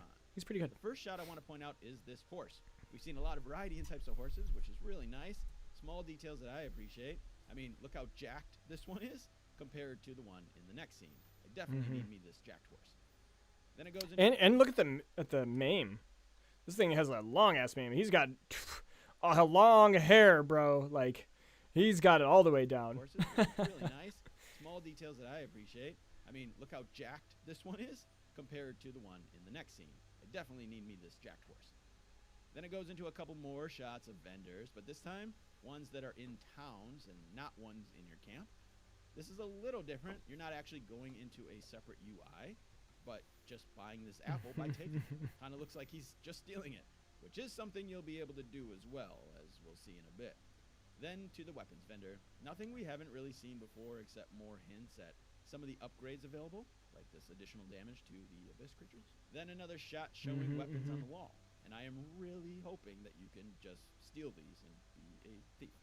Pickpocketing has been in games for a long time, but I don't know if reverse pickpocketing has been in very many games. Here we see Cliff dish out some coins to a beggar who thanks you for it, and you even get contribution experience from it. Then there's a whole gifting UI where you can actually build trust with NPCs. It doesn't specify what the trust does, but certainly an unexpected mechanic I haven't seen very often. Also, I think this is the first time, at least in the features video, it shows Cliff's inventory. As a loot goblin, 100 inventory spaces and no apparent weight limit sounds pretty nice. Let's hope I'm not misreading things here. The paintings show a house on them too, and it says study, so this might even be a remote. See, and I also think these are just the furniture we'll be able to put in our house too. We've seen that with like the cups and the plates also. They also have these icons on it. I think those are just things you can put in your house or have value in your house as well. But first day in Crimson Desert, I'm spending a full day just feeding cats and dogs and build an army of pets. Yeah, Michael? Have fun with that. Cappuccino.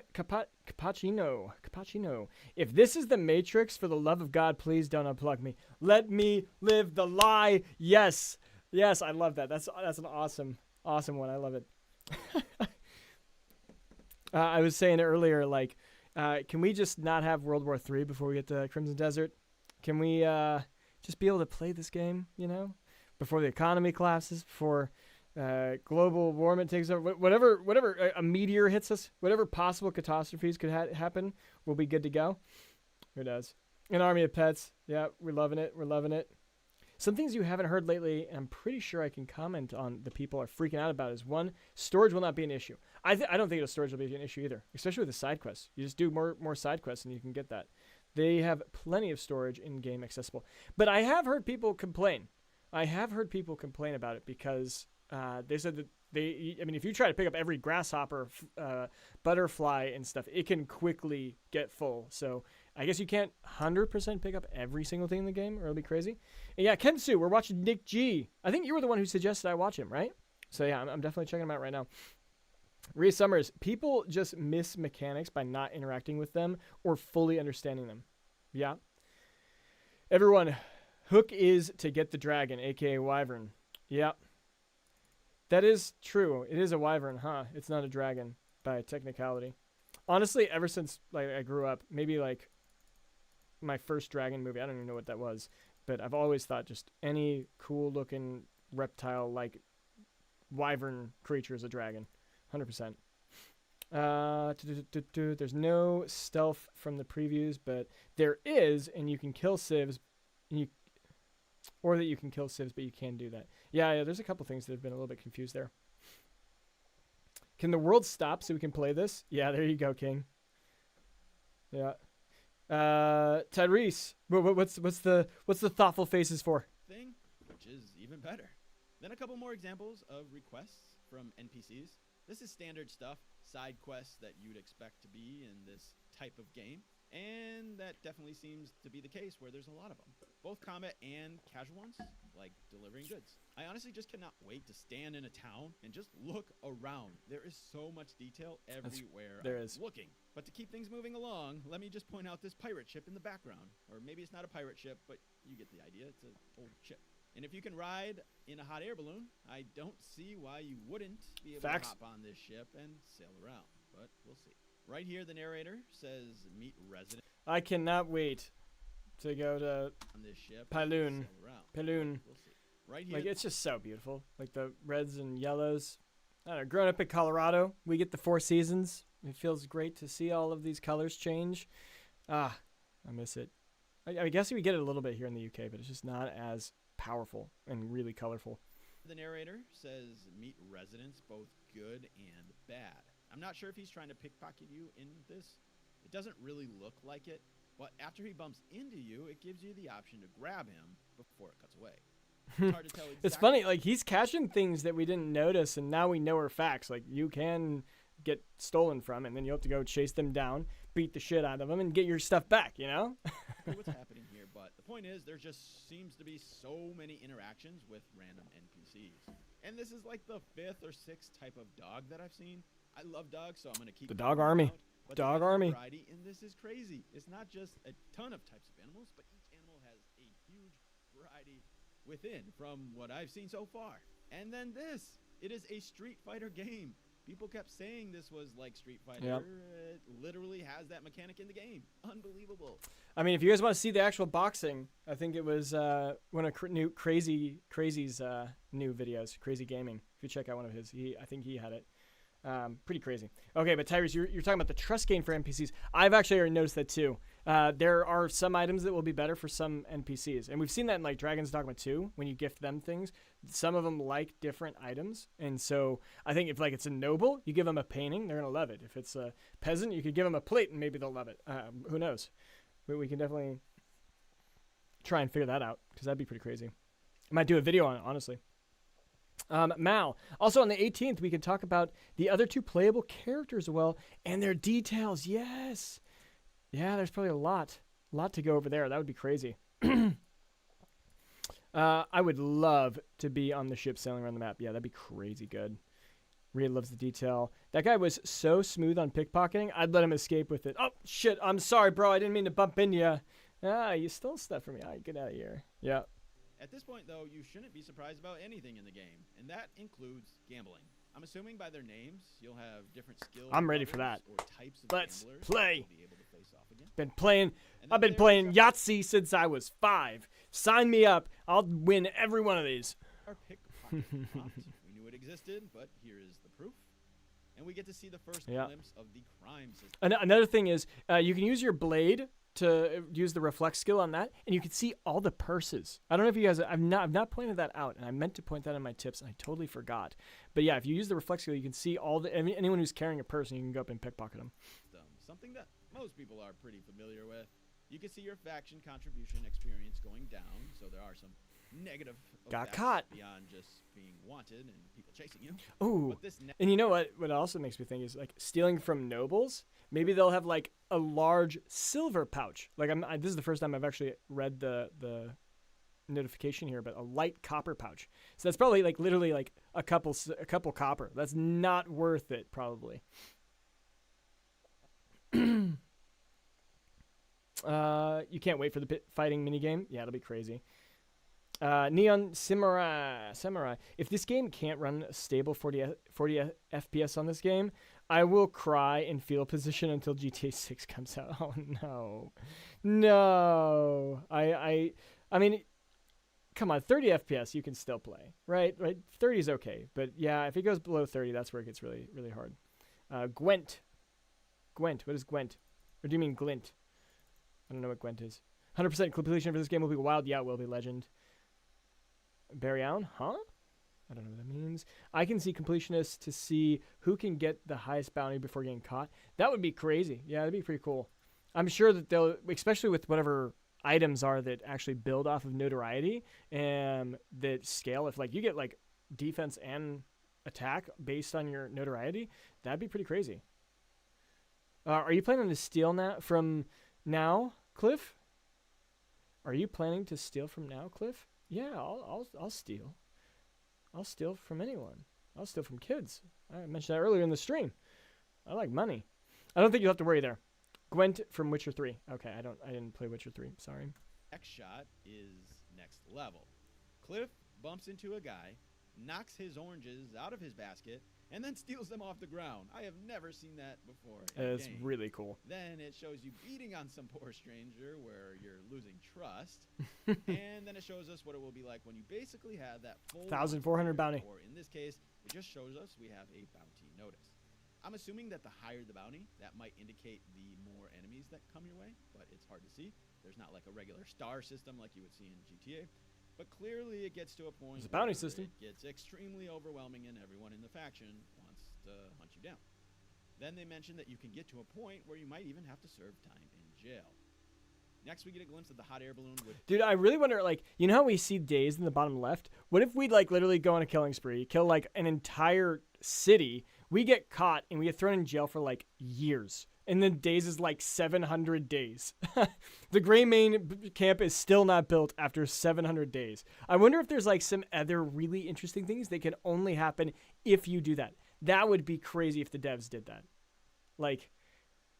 all the Gray Mains are actually dead because you didn't do it in time or something else happens. Maybe they're, yeah, it'd be crazy. It was briefly shown before, but this time it gives us an up close and personal look at the detail. And my God, I just cannot get enough how much detail is on each and every little thing. I mean, just look at the basket. Also, he doesn't just start the fire, it actually sparks like they really do. At least I think. I don't really know too much about hot air balloons, but I'm just assuming that because they put so much detail in this game, so I gotta trust them. It gives us a shot at a couple more puzzles. Not a whole lot to take out of this, but then one more detailed thing that I have to point out because I'm a lover of tree chopper games. This kind of detail and animation doesn't exist in most survival games, which is crazy. This isn't a survival game, but it continues to do things better than every game that it's not classified as. And with all these animals, I'd legit not buy this game if you couldn't pet the dog. But you can, so no worries. Next, we dive a little deeper into cooking. The first shot looks like a locked-in cooking animation at some sort of cooking station. But we see Cliff using food mid-combat. On that same wheel. Ooh, that's interesting. So this food actually restores health and spirit. See, this is the kind of stuff we need. A filling, flat grilled meat. That looks like it's good. And Cliff's health is 900, so like that's a pretty much a 50% health increase. Health pot, whatever. How much spirit is it restoring? Roughly 25%.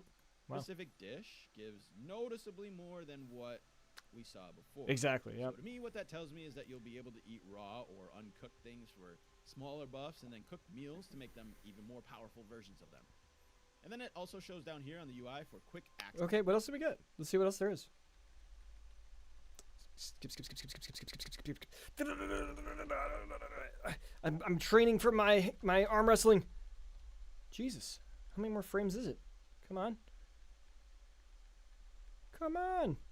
Okay, And then it also there we go. Okay, we'll just skip along here. Okay, so this... Ooh. Okay, so we got some health over time dishes, too. Okay, that's definitely coming from the MMO world, I'd say. But 90 health every second. But how long? How long? Is it 3? Is that what this number is? Okay, we'll skip this way now. Now we can skip frame by frame.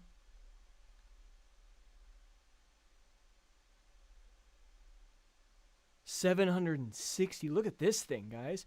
Holy shit. 70% heal there. 74 spirit. Nice. quick access. Okay, some cool meals we'll be able to build for sure. You'll be able to I wonder if we'll be able to send parties to track you when you have a high bounty. Ooh, that'd be cool. Yeah. Kind of like a Shadow of War kind of concept there where just suddenly you get ambushed by like a whole like bunch of enemies. That'd be pretty crazy. Gwent is a card minigame in Witcher 3. Oh, thanks for pointing that out. Now I understand. Legend. What? My cliff will be neutral lawful. No stealing unless they're not looking. Yeah, okay. Okay, good luck with that. I'm always chaotic neutral, lol. Yeah, dying. Elder Scrolls Arena did that in Kingdom Come 2. If your sentence is too high, you'll just die in prison. Oh, what? That's crazy. You'll actually just die in prison? That's wild. Daggerfall. Does this game have fast travel? Yes, it does. 100%. I'm sure someone already answered that. Or do you have to... but the fast travel, you have to find the locations, and then you have to activate them by standing on them. Have the Greys build before you go to jail. Exactly. Yeah, maybe that's what you got to do. There's fast travel. Yep, see someone answered there. I'm sure. Whoa, from Barry Allen. Do they have cooldowns? Yeah, I don't know. That'll be... Oh, yeah, yes, food does. Food definitely has cooldowns. I've seen it. Like, once you eat it, it'll go and take a little bit before you can eat again. The Thief Life video is insane from Bujo. I don't know which one you're talking about. Feel free to share it. to find recipes out in the world, as it's giving us a little taste of that here. It goes into another quick... Wait, what did I miss there? Sorry, guys. Little taste of that here. Okay, yeah, nothing crazy. It goes into another quick shot of fishing and hunting. There's no UI on the fishing, so I'm still trying to determine how complex. Oh, we've seen it. Be. We know As what it's someone like. who's not normally a fan of fishing in games, mostly because it's usually too simple. Yeah. I'm really hoping this has some sort of enjoyable, somewhat complex mechanic to it. By the looks of it, it does, but we really need to wait to see more to really know. And then the hunting, it really gives us our first look at the UI while doing so. And we know First of all, I Damien wanna could point out shoot that he's wearing while some riding sort a of ghillie horse. suit, which Crazy. makes me think that stealth will play a role Oh, yeah. in hunting, which it definitely. That's actually really interesting. Great shout. That's actually the best shout he's had yet so far. Wearing a ghillie suit for hunting. That's cool. Maybe that'll actually help with the stealth too. What if when you're wearing a ghillie suit, you know, on the mini map, like they have like this kind of field of vision, but then when you're wearing a ghillie suit, it's like this. Maybe stealth is viable. That is something I have not seen. They should, but that's a mechanic that a lot of games with hunting don't even add, unless it's an actual hunting game. So again, details that just don't exist in other games. You can see the options for types of shot down here. I don't know if these Will of Wind or Changing Winds are different moves specifically tied to hunting, or if those are just some extra things. But having a precision aim option, a focus shot, which is probably just slow motion, and the ghillie at least makes me think there will be some depth to the hunting mechanics. Also, this game is deep everywhere else, so I gotta believe that that's what's gonna be. And then he picks up the resource, and it gives 3 of them. Yep. Good to see that you get lots of types of resources coming from one source. I really like crafting games too. Like in the one MMO I did, like there was an alchemy profession, and that's what I focused on. And dude, I made so much money playing that. Right at launch too. So like I got like max level alchemy and was doing some cool stuff there. Had a pretty good time. It wasn't like a super big guild, but we did some cool things. Aside from mining and hunting, there will also be regular gathering that apparently includes collecting dragonflies. We see that focus sense that he uses to highlight objects. Yep. A common thing in games, but I think this might be the first time that I'm seeing it, so I'm going to call it out here. It's probably been featured before, though. And then we get another use of that learning mechanic that we saw earlier. But this time, you're just learning from a book. Love that that's an option. The final section is about character customization. It's in every game. I don't know why I'm surprised by here. Maybe it's just because it's so much more detailed than I thought it would be. We'll have my haircut, all right? I'll be my version of Cliff, all right? And maybe if I can make his beard a little bit bigger, because he's a little bit too clean. I think mine's a little bit longer, you know? How's my face paint? Is it aligned? Do we got it? The face paint goes through the eyebrow. I failed there. All right. So next time we'll do this. All right. We'll be better. We'll be better next time. And there's already so much in the game that somehow every new thing I find out in the game makes me question how this game even exists. So I just don't get it. The character customization looks awesome though. Super detailed, as you would expect from all the other detailed stuff in this game. They definitely did not short out on the customization side of things. Different armor pieces individually have different color choices. The factions, I'm so excited. have a unique dye. It's an awesome. That includes customizing your horse. Oh, and horses have armor, which I have shown before, but it's not just one armor piece. You get a whole set to upgrade and customize with your horse and your mech. It just... Yeah, how many pieces are in the mech? We got 5 different upgradable things for the mech. So now that we know that these kind of deal with like weapon, the offense, defense, probably speed, boost, power. Like this looks like jets. So maybe like how high he can jump and fly. That looks like the whole probably defense or health. Could be interesting. Goes on and on. What do we got? IBN. The shield on the back makes the character look a bit they don't wear the shield. Alchemy is just a life skill in Black Desert. Oh, really? Okay. Legend, has it been confirmed that you can take the shield off your back? Yes, you can. I'm pretty sure. Because you can do dual daggers, dual swords. So I'm pretty sure you can do it. Just don't equip the shield. Yeah, exactly. I hope Cliff can have longer hairstyles. I think so. Yeah. Kesar, Nick G's awesome. Yeah, were you the one? It was you or Kensu that suggested we check this guy out. And he's got some really good deep dives here. I'm really liking this. How big is he? 28,000? Yeah, 44K. He's killing it. And I'm definitely going to like and subscribe for that. We'll have to check out the rest of his stats in a little bit. See how he's doing. Everything is so customizable and so detailed. It's close, decent effort, Caveman. Yeah. Don't know what that means. Sorry. IBN, so far I didn't see anyone that plays with Cliff without the shield on his back. Okay, maybe you're right. Maybe the shield does stay on the back even if you're dual swords. I don't know if I saw that. There is gameplay of it from Rhea. That's good to know. By the way, on Dragon's Dogma 2, I created a character looking like Cliff. No, you didn't. Please share that in the Discord. I'd love to see it. Love to see, because Dragon's Dogma 2, you could do some crazy character customization. You can make him look like anything you want. I've only seen the dual wielding without the shield on his back. See? Yeah, it can't happen. Every other weapon shows a shield on his back. Great sword, spear. Yep. Okay, sorry, it was you that pointed me out to this? Nice. Good. And then it shows a few examples of that, and you can really get a sense of how much variety actually exists. These characters look very different, even though they're the same character. The outro hits us with a ton of quick but really juicy shots. Yeah, it does. Starting with this fireball shooting giant vehicle, which we haven't seen before, I don't think. Yeah. So we've got 3 of these now, right? So we got this one. We have the turtle that you're going to be riding on the back and stabbing. And then we got the one that showed up in the most recent trailer, the crab, right? I think that's all like in the same family. Should be interesting to fight all those. A beautiful shot of a thunderstorm, which also haven't seen a lot of the weather shots, so this is a good one to admire. And then something that literally made my jaw drop. Gliding into landing on a horse. But not your horse. That would have been cool. But this is a wild horse. And then you go right into that taming mechanic. So cool. Which also looks different than what they have shown before. Dude, if we have to tame a bear, like how hard is it going to be to tame a bear? Like that's crazy.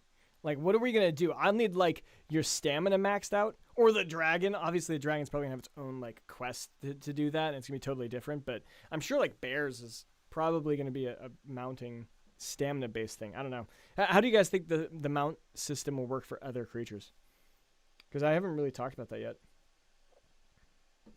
But last time I created Geralt from The Witcher. Nice. For weapons, if you carry them, they'll always display realistically. If you want one to not show, you'll have to not carry it at all. Okay. Slightly, but it does give you a quick look at how taming will work. Yeah, and that's the other thing. Maybe people just kept the shield in the inventory and it automatically equips to your back. That could be interesting, because if you don't want the shield just for aesthetics, you take it off. But what if the shield actually gives you a natural defense on your back? Like if you get shot by an arrow, it'll actually hit the shield. I could imagine their physics being that attuned, maybe, because then again, when you shoot arrows, it doesn't go for, you can't really get a headshot, right? So who knows? And here I am thinking, oh my god, I'm blown away. Okay, sorry, I'll stick to taming cats. Yeah, you will. I imagine you'll need certain types of food to tame creatures. Ooh, nice. That's a good shout. So much was in this, and I'm thinking that's it. Nothing else to get out of this because they've already shown so much. But every freaking shot in this has such juicy details because that's what this game is. It finishes with the grapple slingshot, but the tree is actually bending. This does not happen in games. Yep. You get to see a fun little rock, paper, and scissors like game playing with one of these kids, then a race, then an arm wrestling session. You know, also, I think playing with one of these kids, kind of like then a race, Mario Kart or whatever. then a You want to hit that sweet spot. fun little Shit. rock, paper, and scissors like game playing Right. with one of these kids, then a Here, you're going to want to hit the sweet spot. I bet you if you press like X right here for riding a horse, your sprint, maybe that's like you get that initial boost. And same with like an arm wrestle. If you hit that, you get like an extra jerk on the pole. race, then an arm wrestling session, target practice, which looks like you're competing against an NPC, and it closes out with a hot Just air balloon beautiful. park in the sky at the abyss. This game is out of control, and I mean that in the best way possible. It is breaking all the rules of trying to fit a game into a certain genre. Instead, it's just putting whatever into the game that the devs thought was fun, and it is totally working for me. I'll Yep. be doing more hype videos. And Nice. Very well done. Very well done. Okay, so maybe we check out his more recent stuff. But how's he killing it? So 28,000, and he's got 12K here, 144. See, this is the problem. Every time we go to like the survival games, it's been pretty tough to get some. Oh no, he's doing the Steam Next Fest. It's kind of funny. I actually had a similar video do the exact same thing. It flopped almost identical. I got like 200 views on it. So, but here is his actual pirate Windrose breakdown. He got 30K. Wow. Okay, cool. Let's check out what else he can do. Let's do the most recent video here. Let's see what we can find here. think we've But Barry Allen, I want to play the game. Caps. Get me in this game. Yeah, bro, I am right there with you. So what happens when you hold multiple shields and none equipped? Ooh, what happens? You just walk around with shields all over you? I don't know. In some games, that's a thing. What if that's actually a bug, Legend? What if they didn't account for that? That you would just walk around with no shields? What if you had like 2 shields in your hands and then 1 on your back? That would be a silly, like, viral short right off the back. If you test it out, let me know. That'd be kind of funny. That'd be actually really funny. Hey, Daenerys, how we doing? You're on YouTube this time, not X. Welcome. But where is the mount video we heard about earlier? Yes, I want to see the elephant. I think someone was messing with us. I think someone was trolling us. They're like, oh, I'll say there's an elephant, and I'll get Caveman's reaction. Yeah, well, you did. They did. How we doing, Mark Miller? Afternoon, everyone. Happy Saturday. Yeah, it's a sad Saturday because we still don't have Crimson Desert. Next Saturday is going to be the happy Saturday, but we're close. We are close. You've seen it all by now, but Pearl Abyss keeps dropping more reveals, and I'm here to obsessively break down this new trailer for you. It features stuff no one has seen before, like this jetpack, and even crazier weapons, like this fan. Before we dive in, let me remind you that I plan on doing deep guides for this. I know a lot of bigger creators will bounce to the next game after the first couple weeks, but I'll be here well past 100 hours dropping those late game guides for you. Hey, right here. Amen, brother. I'll be right there with you. So be sure to subscribe because I got you covered all the way through the game. The video starts with mostly cutscenes. It's a bit harder to dig details out of these, but this enemy you're about to face off against here caught my attention. We know you can infuse your weapons with elements, but the way this guy powers up like this makes me wonder how much you'll be fighting against enemies with moves that are similar to you. It almost You know, I have a theory he's actually a gray main. like for some reason, I feel like he's a gray main character. And maybe like he's a bad one who betrayed the gray mains, went black bear. I don't know. That's some initial conspiracy theories I have there. But Kesar, you just found you have a rehearsal next Thursday and won't be able to play until Friday. Devastation. It's the end of the world. Like, I'd probably just, I don't know. Yeah, that'd be a tough one. Legend Rock, this can't be that complicated. I think the shield can be removed. It has to be. All right. No more talks about shields. Okay. Captain America style, lol. Tyrus.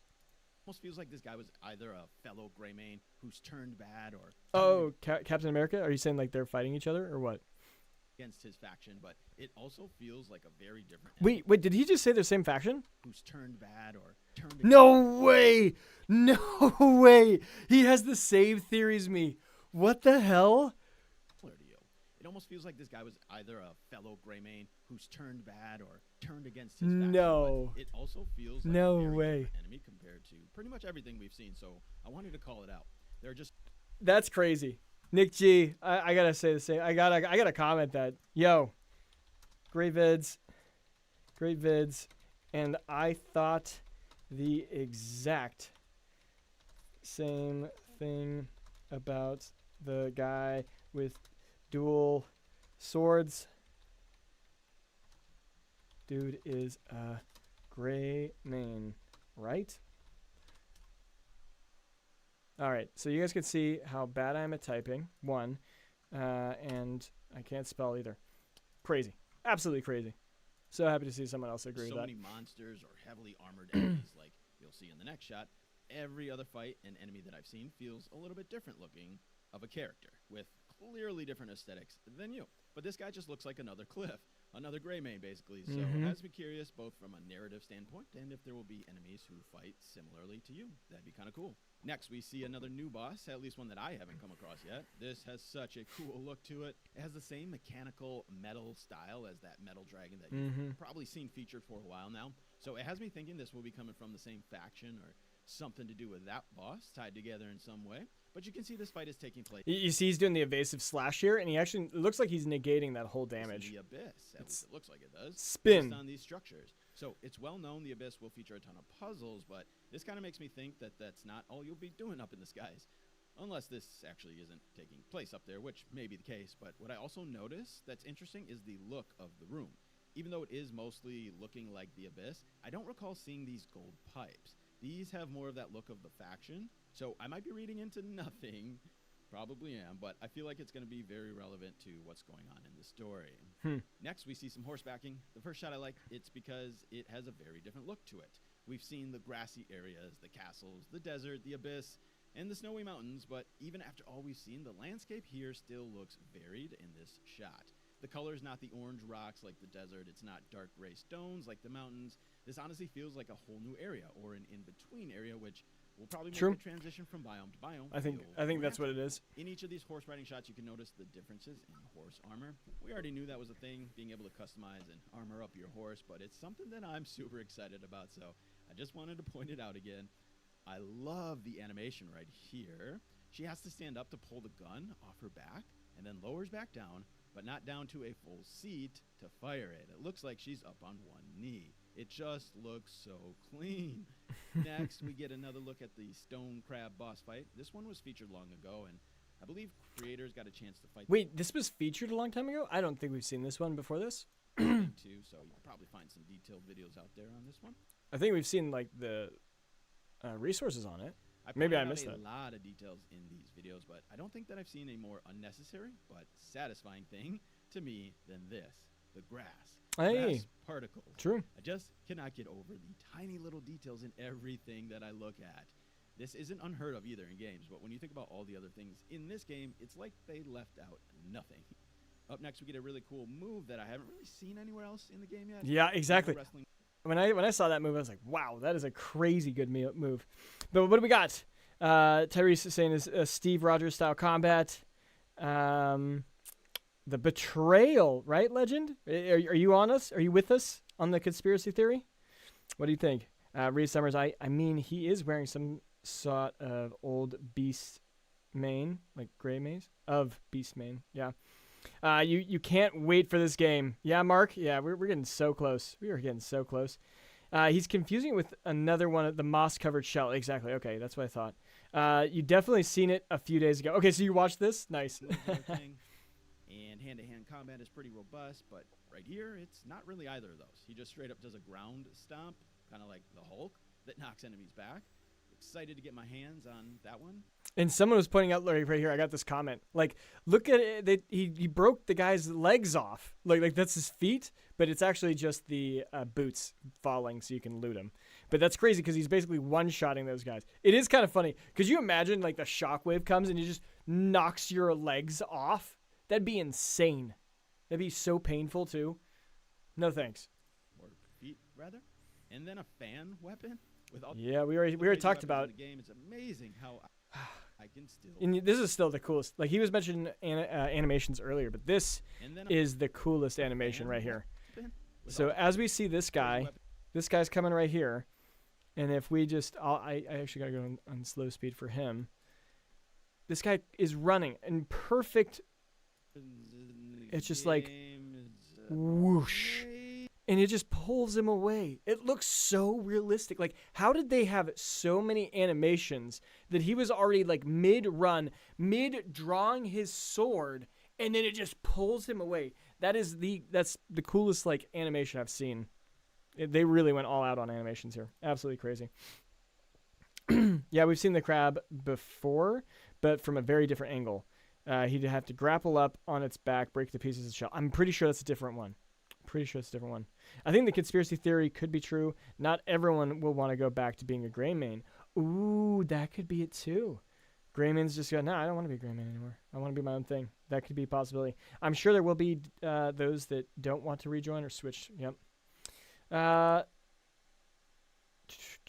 other one didn't have the purple materials. Yes, exactly, Rhea. Exactly. Will there be dismemberment? I don't know. How I can still be so. Okay, I'm like, why is this so slow? But the coolest thing about this is that what it actually is doing is temporarily stunning enemies first. Then it spins them up into this crazy whirlwind. So cool. This has to be one of the funnest and most creative weapons that I've seen so far. I cannot wait to find more things like this.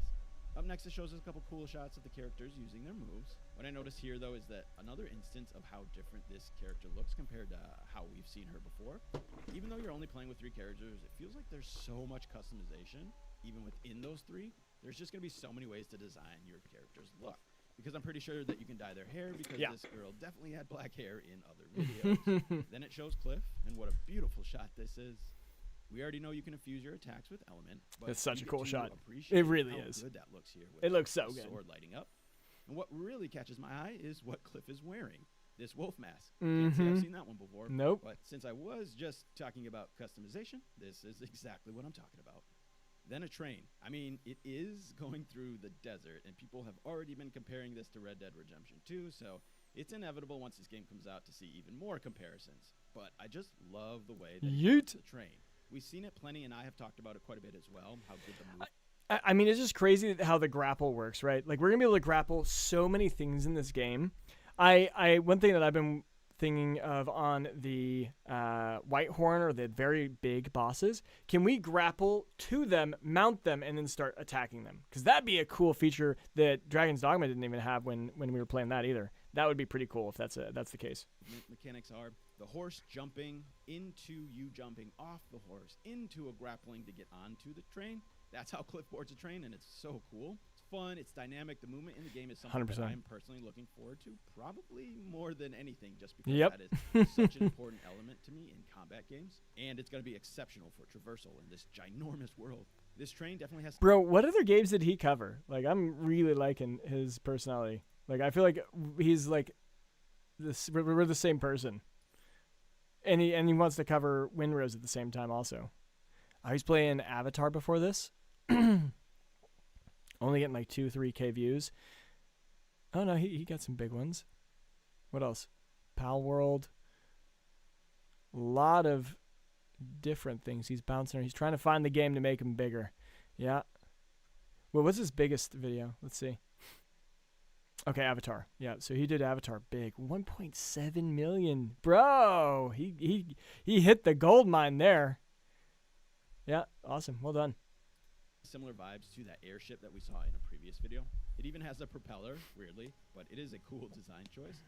And I need to know if we can actually board these trains, like get inside of them. True. With these True. I bet the inside is pretty fancy. Oh, and speaking And good to rob, right, everyone? Who's robbing the train? Rob the train. Rob the train. All right. I don't think dismemberment will be a thing, at least not organic dismemberment. Yeah. Is it really that important? And King also thinks it's a different crab as well. That reminds me so much of Dragon's Dogma 2 combat. There is quite a bit of it that brings me back to DD2. I'm sure you can ride on top if you can ride seamlessly in it, though. Yep, 100%, Rhea. I'm thinking we're going to be able to go in it for sure. I got to pick a game to play until this release. I don't know which. Yeah. I mean, I'm thinking KCD 2, right? Like that's what I need to check out. I really need to check that game out. That's at the top of my list. I feel bad that I didn't play it last year, honestly. a movement, you get to Because I talked a lot about Expedition 33, and I think that if I played that and it's actually better, I'd feel bad because I argued with a lot of KC fans. jump off your dragon and do attacks. This takes things to a whole new level for me. We already knew that you could do it from your horse, but doing this from a dragon, I mean, oh my god, I'm so hyped. But the real question is, can my dragon keep attacking while I'm not riding it? And then something new I don't know if anyone knew about yet. Yeah. A freaking jetpack, man. Like, how is there seemingly... Who's excited for the jetpack? There were actually quite a few comments that said, why is there a jetpack? This is ridiculous. Why'd they add this in here? It looks like content slop. There was a few of them that were like not excited about it. I thought it was like, what? There's a jetpack now? That's crazy. But I'm curious what people are thinking. Rhea's playing Shadow of War. Great game. Definitely a good one. KCD2 is fantastic. Bujo, you can grapple the big-ass crabs. Okay, that's cool. That's good to know. I never touched KCD2. Watched some gameplay. I don't know. And Expedition 33 is amazing. Yeah, it's an incredible game. Absolutely an incredible game. In the world of wizards, dragons, goblins, and all sorts of weird creatures and tagging monsters, people are surprised by a damn jetpack? I guess that's fair. That is fair. No, not the jetpack. To be honest, keep out. Oh, Legend's one of those people that don't like the jetpack. He is there it is. Barry likes it. Fight, fight, fight. Everything in this game, it just never ends. I thought they couldn't possibly have new stuff to share without giving away the whole bag, but I'm willing to bet there's a whole lot more in the game that we don't even know about yet. I just don't know how it's possible. And also, let me point out how cool this armor looks. We haven't seen a ton of full metal armor yet true. on Cliff. Good shout. Good shout. There's a couple more puzzle shots to give you even more sense of the wide range of puzzles in the game. Mm-hmm. I'm not a puzzle person, but I honestly think I love puzzles. Super interesting. I love puzzles. Very rare for me. In the next shot, we see Cliff enter a hidden bookshelf room. Another good chance to point out details, which is what these videos are all about. Just appreciate the detail on these books and the bookshelf. It's crazy. Also, the lighting in here looks amazing. Here we get some platform-y type gameplay. Yeah. I didn't know how much of this would be in the game. It leans so heavily into combat, and honestly, it does so many other things. Puzzles have been featured a lot, but this type of gameplay has not.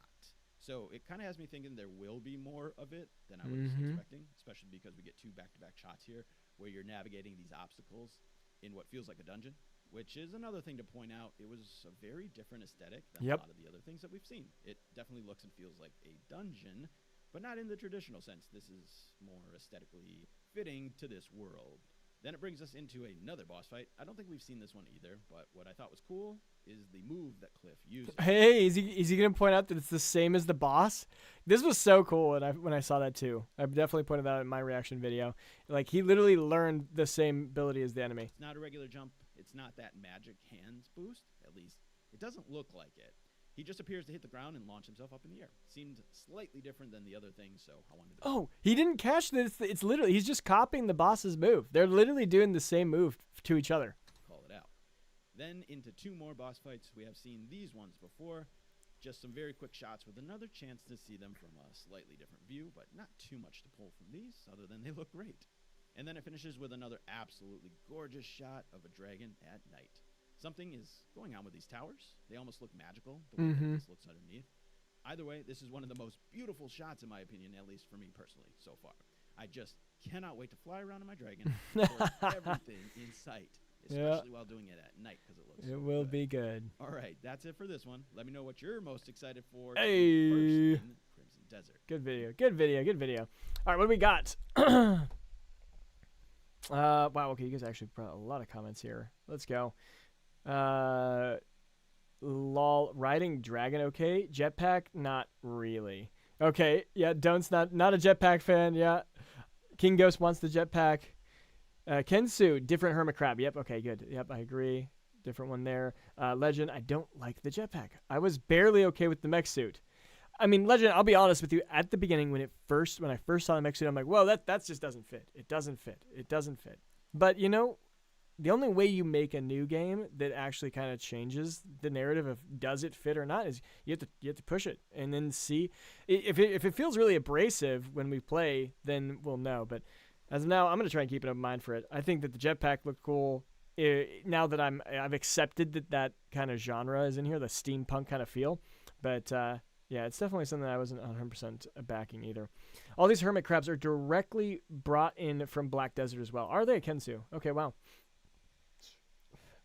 We got to forget that in Harry Potter, there's literally a scene of them flying a damn car. Imagination should never have limits. Hey, that's a good answer, Rhea. There's different ways to fly around. Why complain? Yeah, Barry Allen. The ice longsword, Kensu, very beautiful. Wait, was that in this video? I don't remember seeing that. Which video was that in? Was that way earlier? Or oh no, yeah, it's Damien. Damien has the ice sword, right? Where is she? Yeah, I forgot. She has the ice sword, which is pretty cool. It feels like there's so much customization. Yeah, it's pretty cool. In those 100%. And very beautiful. Kensu's got some hots for Damien, huh? Who's got hots for Damien here, huh? Rhea, and I mean, it makes sense if we have a dwarf and people creating advanced technology in society. If people research and develop advanced technology, I don't see why that wouldn't make sense. Yeah. It's too fast. I don't know. It breaks the medieval or whatever it is for me. I don't know if it belongs in this time. Yeah. Jetpacks and terrain adds depth from Bujo. Think of it like Final Fantasy. That's it. That's actually where I'm thinking of it. But Final Fantasy, like they did that theme so well. Like, you know, airships and stuff. Like the way that they just incorporate that in the game is the best I've ever seen them like blend different like settings like that. It's just incredible. Final Fantasy VI had mechs, yep. Skyrim had the Golden Centaurian robots, yeah. That fire looks amazing with the light it casts over the dark. Yeah, I know. I was looking at that too. That scene looked just incredible. Absolutely incredible. Something is going on with these towers. It really does look good. It really looks good. Puzzle Factory, please stand up. Yeah, Bujo. Hey, once we get through these, you know, I'll probably have a resource that just breaks down every puzzle, and we can post it in like the Discord, like a forum. That way, if you want it, you can get it. Okay, as we've seen in the world, they've developed to the point where there is steampunk technology and even guns, and there are cities with full-blown electricity, clearly. Yep. BDO has a cowboy class with an RPG, by the way. Does it really, Mini Jinx? What? An RPG? That's kind of funny. That's actually crazy. But it kind of aligns with Pearl's Abyss. Pearl Abyss's idea that they're trying to blend all of these kind of settings together, which was good. Got to see how it makes sense in the storyline. I'll reserve judgment until then. Yeah, you too, Barry Allen. Exactly. The world of BDO is one of those that have been developed technology pretty far. Yep. And since it's a prequel to BDO, it makes sense. I upgraded to a 5080 for this game a few days ago and cannot wait. Yes, Legend. Get it. The armored suit is from Fallout vibes. Yeah, Bujo. It does give Fallout vibes. 100%. Kensu, yes. One last train for Arthur. Not sure what that one Even is. though it Barry is Allen. mostly Got lost you. looking like the Abyss, I don't recall seeing these gold. Is BDO supposed to be in the past or future? Future. It's supposed to be in the future. So like right now, maybe these ancient technologies that we're seeing now are the ancient technologies they're referring to in BDO, right? Maybe the Abyss cores. I didn't play enough BDO to understand it, but I watched the intro title scene and I played for like 3 hours. So I don't know, Danielle. Kensu, the Cowboy is fairly recent compared to the last I played. BDO is in the future. Yep. Legend, I'm jealous. Stuck with my 3060T. Hey, I'm right there with you. I have a 3070, and it's a laptop version, so we'll see how it works. Don't. All right, everyone. What is the next video? That was a good video from Nick G. Do we want to watch more Nick G? Do you guys have anything else? Did anyone post any other videos in the Discord for me to watch? Doop. I don't see any. That's cool. All good. All good. Okay, more Nick G stuff. Yeah. Or do we want to just give a quick search? Maybe we'll do a quick search, see if there's anything else that's been dropped recently. Desert, and then we'll go recently uploaded. We'll just scroll a couple pages here. Oh, 2 hours ago. I did not expect this news today. Open world games have clickbaited me before, so I actually avoid them right now. We already watched that. 13 hours. Gaming Bolt. I feel like they don't ever have anything new either, but I'll double check. No, that's old footage. They're using old footage. Old footage. Nope. Content slop. What do we got? Crimson Desert reviews are finally here. This looks like bait. That's the thing with Crimson Desert, right? There's so much bait. There's so much bait out here. Is that new? Yeah, no, it's not. It's just breakdown. Reviews are not here. Filthy liar. Hey, I try not to be clickbaity, everyone, right? Like my thumbnails are not too bad, are they? Like I try not to be that bad of a content creator. Oh man. I'm gonna play this game on my old rig with a 6800 XT, but gonna go 4K for this one. Yeah, that's why you get the new chips, new graphics cards. Mini Jinx. I think I saw an interview where this guy said that the mech is like an ultimate. So don't expect to explore around in a mech suit. It's mostly for combat encounters. Oh, really? That would be interesting. I've not seen that discussed. Thanks for the shout. Starting with 4K, we'll see what happens from Don't. Yeah, hopefully the performance works well for everyone. I would hate for this game to die because of performance, but I really think we're gonna be really good to go. Math Chief makes some good stuff, but man, the clickbait is insane. He will use titles and thumbnails that mislead. Math Chief? Who's that? I've not heard of Math Chief. I don't think I've watched anything from him. Math Chief. Crimson Desert. Let's see what's out there. The best of gaming. Now you gotta say what you gotta say, right?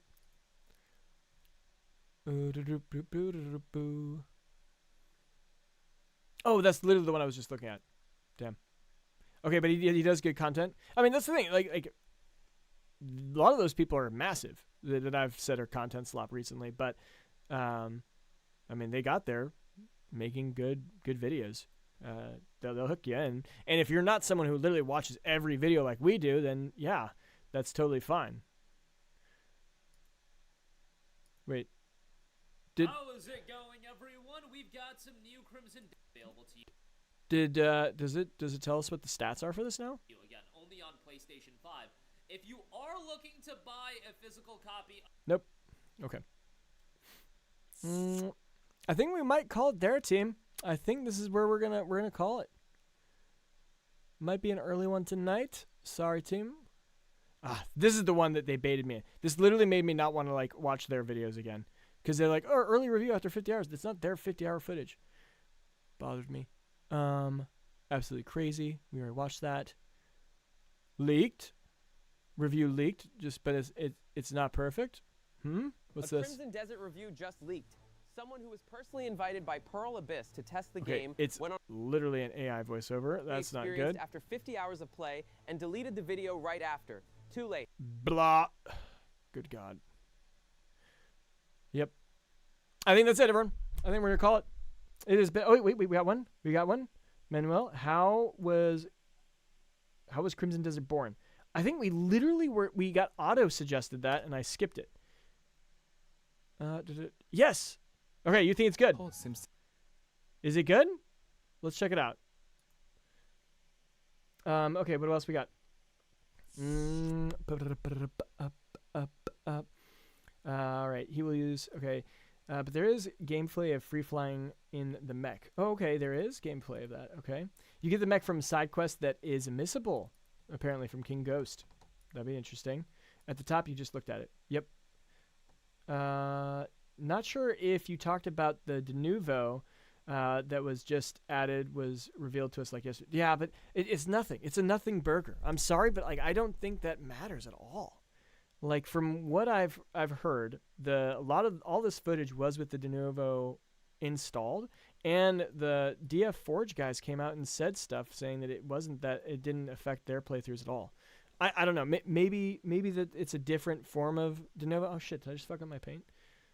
Hopefully I didn't. But yeah, I don't know. I think the de novo is just a something for people to complain about. But I don't know. Or wonderful. It was in the interview on Dropped Frames, if I recall correctly. Okay, that'd be crazy cool to find that. Like he will call a game a new game, Max Payne or something, and mislead people. Yeah.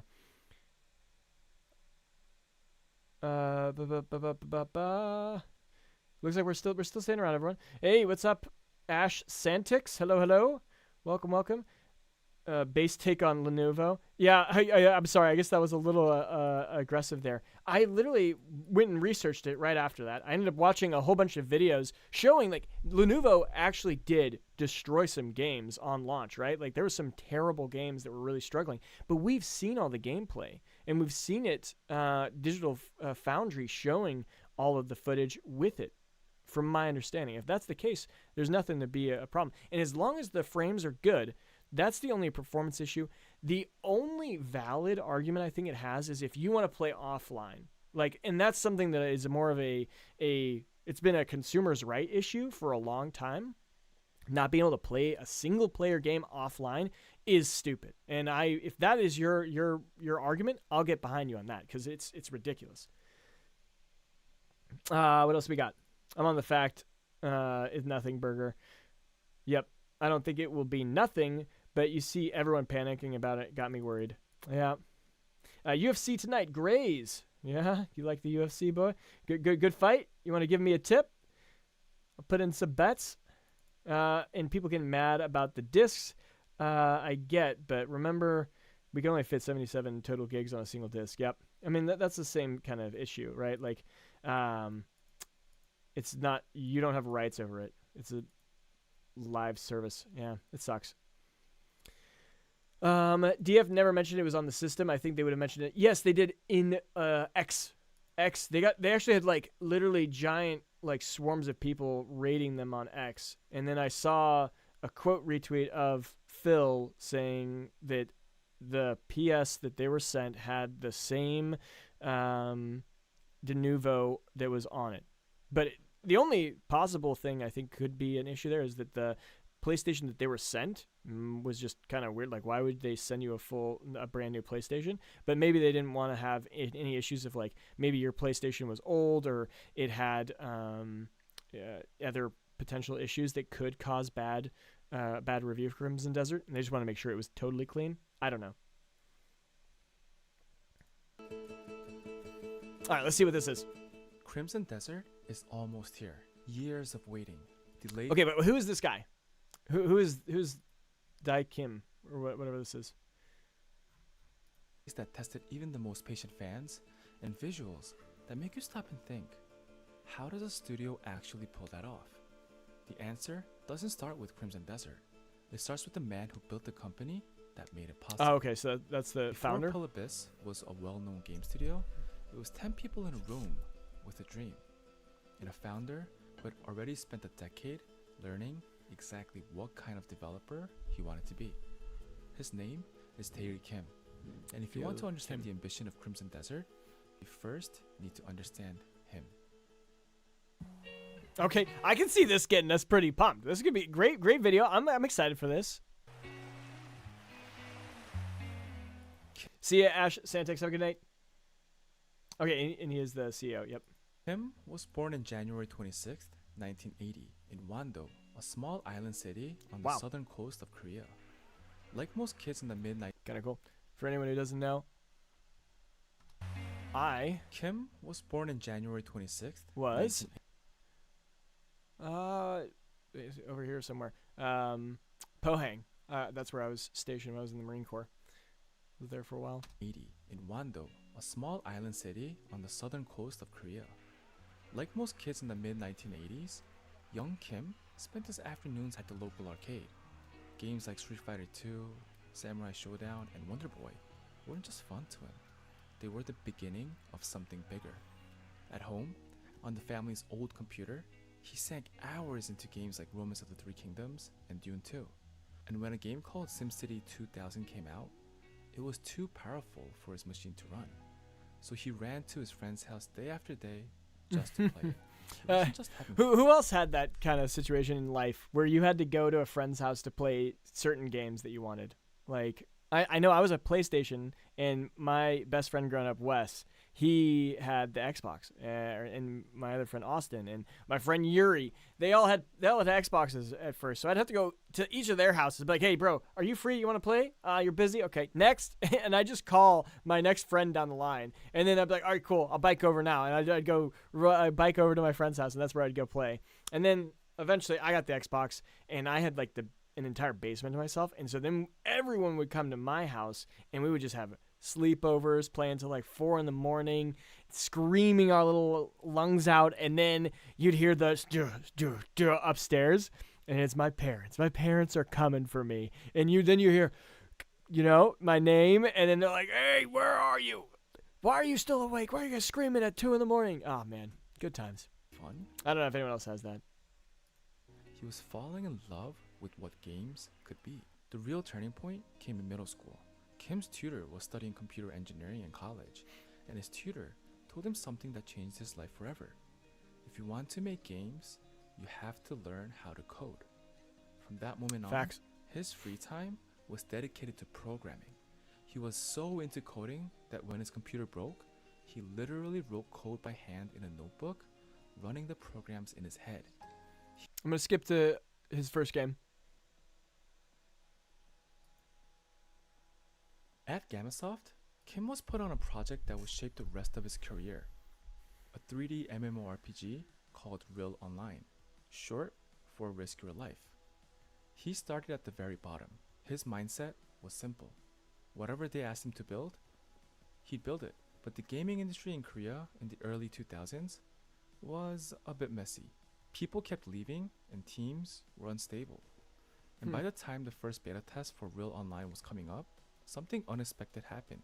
Kim, barely 23 years old, had become the lead developer of the whole game. He never asked for it. Everyone was being That's crazy.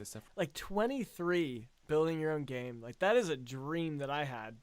Like if I had the money, I'd build my own game right now too. But that's my scope is just so big. It's so big. But Barry Allen laughing, yeah, good times. Rhea, it's actually how I ended up getting Onimushu 2. My friend Randy had new games and I couldn't afford, and so one day just hanging out with him, he gives me. He gave it to you. That's so awesome. I have a couple. I actually just got my birthday's in November, and my friend he got on Steam and gifted me an old game, Heroes of. I actually don't remember what it's called off the top of my head. I'm gonna pull up my Steam and ask. But a really fun game we used to play. It's Heroes something. I don't remember off. But really, really solid game. Oh, let's pull this over here. So he gifted it to me, and it was Kingdom Under Fire Heroes. If any of you guys played that game, let me know. This was like an OG Xbox title where you were like a leader of an army, but it was like an RTS, but you could go into first person or like not third person hero like action game, and then go fight with your whole army. It was so sick. And then you could go back out to the army level and reorganize, resend troops, get the archers targeting the right enemy. Such a good game. But I must say, Where Wind Meets was fire. I did hear it's pretty good. I did hear it was a good one, Bujo. Legend, when I was a kid, I wanted to make games. Yeah, you wanted to make games too? Yep. I actually had a little experience making games, not professionally, just at home projects with friends. Yeah, I mean, I've got a little bit too. I actually went to a hackathon building, this is back before crypto games were a scam. I don't know what your guys' opinions are on crypto games. There can be good crypto games, but there were none, and like all of them failed, unfortunately. But if you implement the systems correct, you could do it. Anyways, I was at a hackathon, 72 hours. You try and build a game, and I got runner-up, actually. Made a cool racing game that was pretty cool. For Kim, he was just the one with the most knowledge about the game. It was a huge amount of responsibility for a 23-year-old with no management experience. That's It was crazy. overwhelming, but he got through it. Real Online shipped, and when it did, it took off. The game's combat felt different from anything else in Korea at that time, and people still talk about how good it felt to play Real Online. But Kim didn't stick around long after launch. In August of 2003, just 2 months after Real Online went live, he left Gamasoft and joined NHN, one of Korea's biggest internet companies. He got a taste of success. Now he needed a bigger stage. Speed this up a little bit. At NHN, Kim started working on a new MMORPG, R2, Reign of Revolution. This time, he was in from day one. It was his game, start to finish. Oh, wow. R2 launched in August of 2006 and did well enough to earn Kim Prime Minister's Award for digital content. He got promoted to Vice Director of Development. But it was his next game that would really put him on the map. In April 2007, Kim started working on C9, an action game that focused on smaller group play, dungeons, and tight, fast combat instead of a massive open world. He was leaning into his strength. C9 launched in... It's just crazy how the games have evolved over the years. I love watching these. Like, I have my best performing short is actually like Armor Core over the years. It's only like 30,000 views, at least on this channel. It's only 30,000 views. And it's just crazy seeing graphics go up over the years.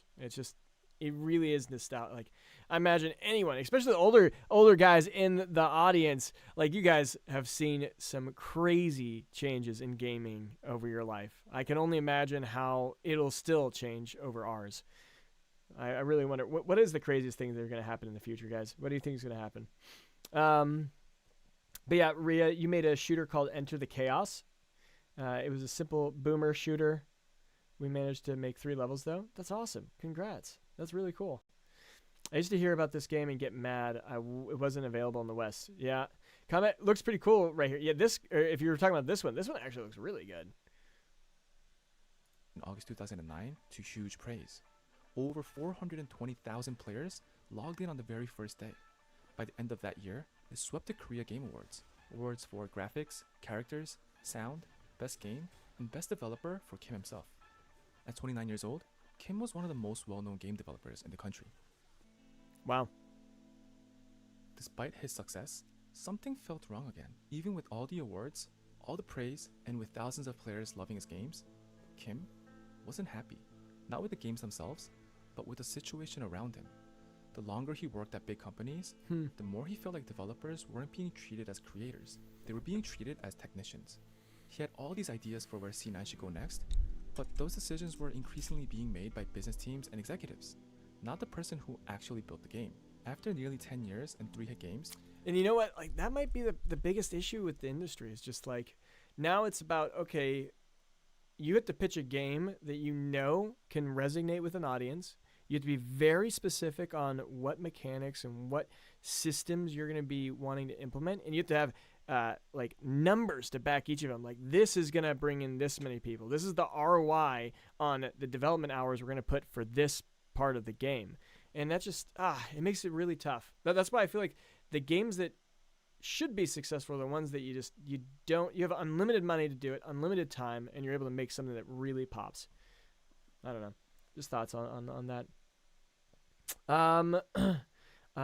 We got Arcade. Are we watching video? This is the How Crimson Desert Was Born. pretty interesting video so far. But that's C9. It is. Devs get no love. Yep. Damn, that's true today. All the business people running the games because they have no clue. I mean, honestly, that is why the whole crypto industry died. The crypto gaming industry died. I think it was all people with business sense who were just like trying to follow trends, and they weren't making innovation using the technology in a good way. But that's why indie is so big right now. Exactly. No shareholders. And with technology, and I know some of you guys probably hate the idea, but with AI, it's going to give visionaries who actually have innovative ideas the power to actually make the games that are new, different, that don't just follow the trend or have the highest ROI potential. It's going to be really cool to see what's going to come out once you start seeing the really powerful AI tools coming out where you can pretty much make whatever your mind thinks of. And I know it's obviously going to be using generational AI. What am I trying to say? Whatever the type is. Image generation. Generative, that's the word. Generative AI. So some people are going to be upset because it's taking from past artists and developers, but I think it's the future for better games. And all I care about is better games. Did we watch the latest Digital Foundry latest video? Yes, we did. It's crazy. It's actually crazy. Bujo, I'm 45. GTA came a long way. Yep. Very true. That's why games need the spotlight. Need to get. Oh, very true. The games that need spotlight get slept on. Yeah, they definitely can. A bunch of rich wigs who don't know about games want to slice the pie. Yeah. I wish they would just understand that if you make a good, innovative, beautiful game that is full of passion, then it will succeed on its own. Sinful. Hey, have you been able to play early? Yes, I have. I played the demo in Gamescom, so not super early. Can we play early as well? If so, what do we have to do? Nope, there's no other early access. And unfortunately, I don't have access now. You had to be like an influencer with I think probably 200,000 or more subscribers. I don't think I've seen anyone with less than 200. But, nah, I don't believe it. Barry is a anti-AI. He's saying it has ruined games, to be honest. Yeah, you think so? Why? Let me know. I want to hear it. Let's have a good debate about it. And I'm a dictator, so if I don't like your opinion, I'll kick you. No. All right, let's see what this is. Kim had less and less say over the worlds he was creating. He handed in his resignation from NHN in February 2010. It was time to build something on his own terms. Pearl Abyss. In August 2010, Kim founded Pearl Abyss, a pearl that shines in the darkness. The team started small, around 10 people, mostly developers who had worked with Kim before and were tired of dealing with the same frustrations he had. His goal was simple. He wanted to make the games he wanted to make, without a corporate structure telling him what to do. He put it plainly, I founded the company because I wanted to make my All right, who all has played BDO? I'm sure this is like, oh, he's talking about BDO now. Oh my god. own games, to not follow trends, but to make what I believe. Hey, not following trends, make what I believe. And BDO's been going since 2014?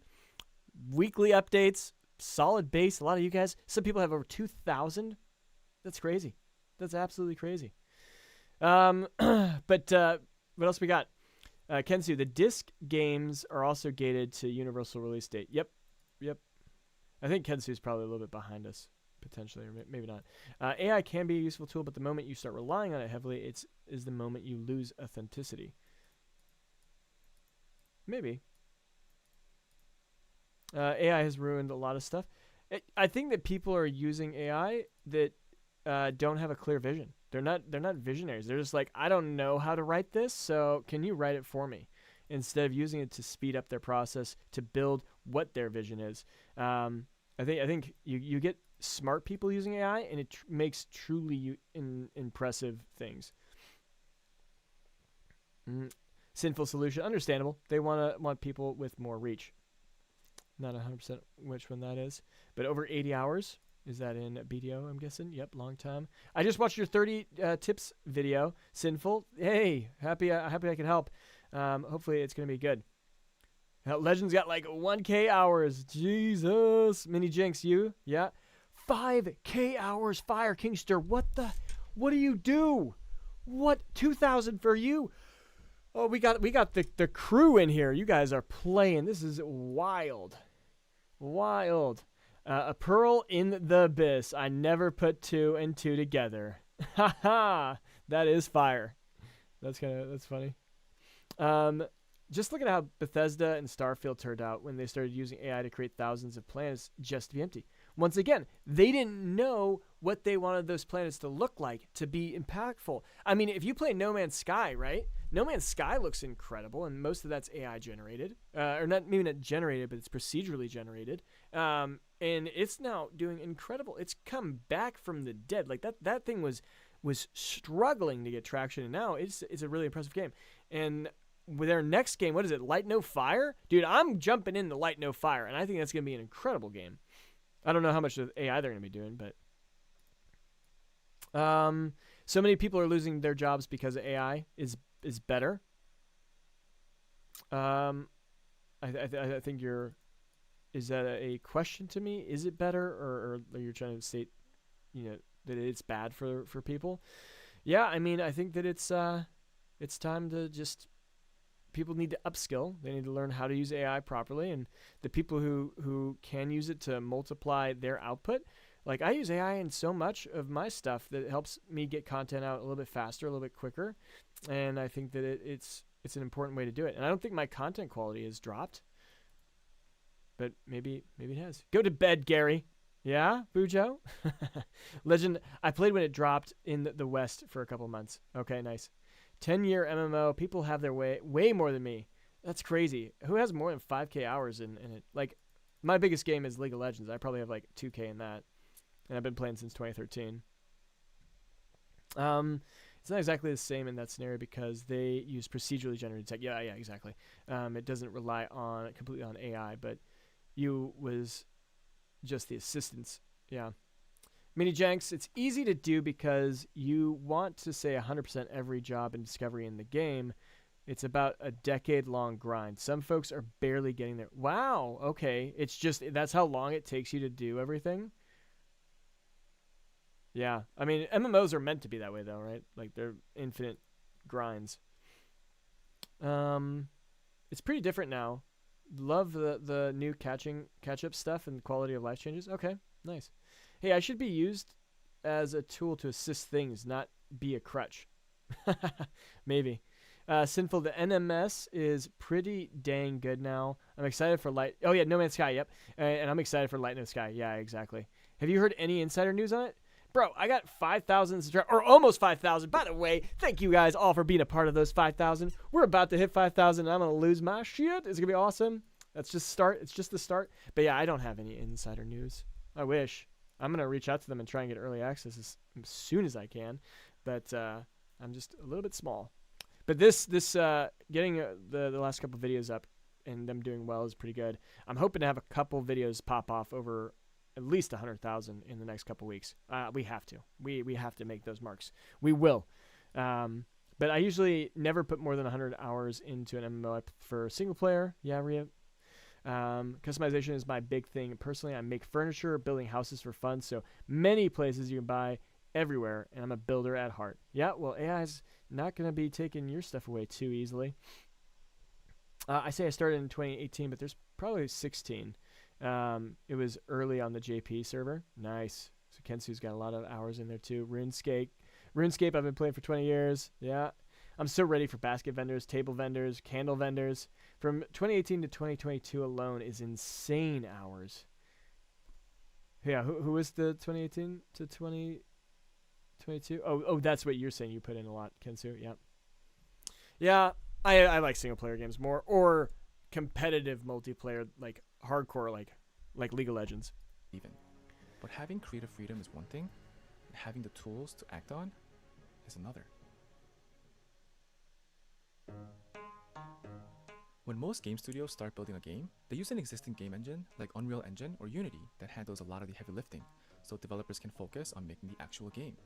Kim decided not to do that. Right from the start of Pearl Abyss, before a single pixel of Black Desert was built, Kim had his team build their own engine from scratch. By any normal measure, this was the harder choice. It takes longer, and it costs... And he did the same thing with Crimson Desert. I'm sure he's going to mention that later, but maybe that's part of the process. That's actually crazy thought process. Like, if you're going to make a new game, always start from the bottom. Build an engine for that specific game. That'd be pretty interesting. Front. It's very risky, especially for a small startup. Okay, Sinful Solution. Gotta get back to work. Have a good one. Hey, have a great day. Great night. See you, man. Bye. But Bujo, Light No Fire sounds fire. Just looked it up. Very interesting. Yeah, it looks really good. Really good.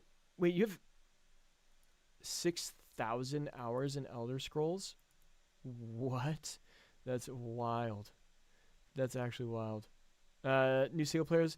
I go crazy. You don't even know about the amount of time I have on Skyrim. Yeah. yeah. So why do this? That's because crazy. Kim had spent years fighting against the limits of other people's tools.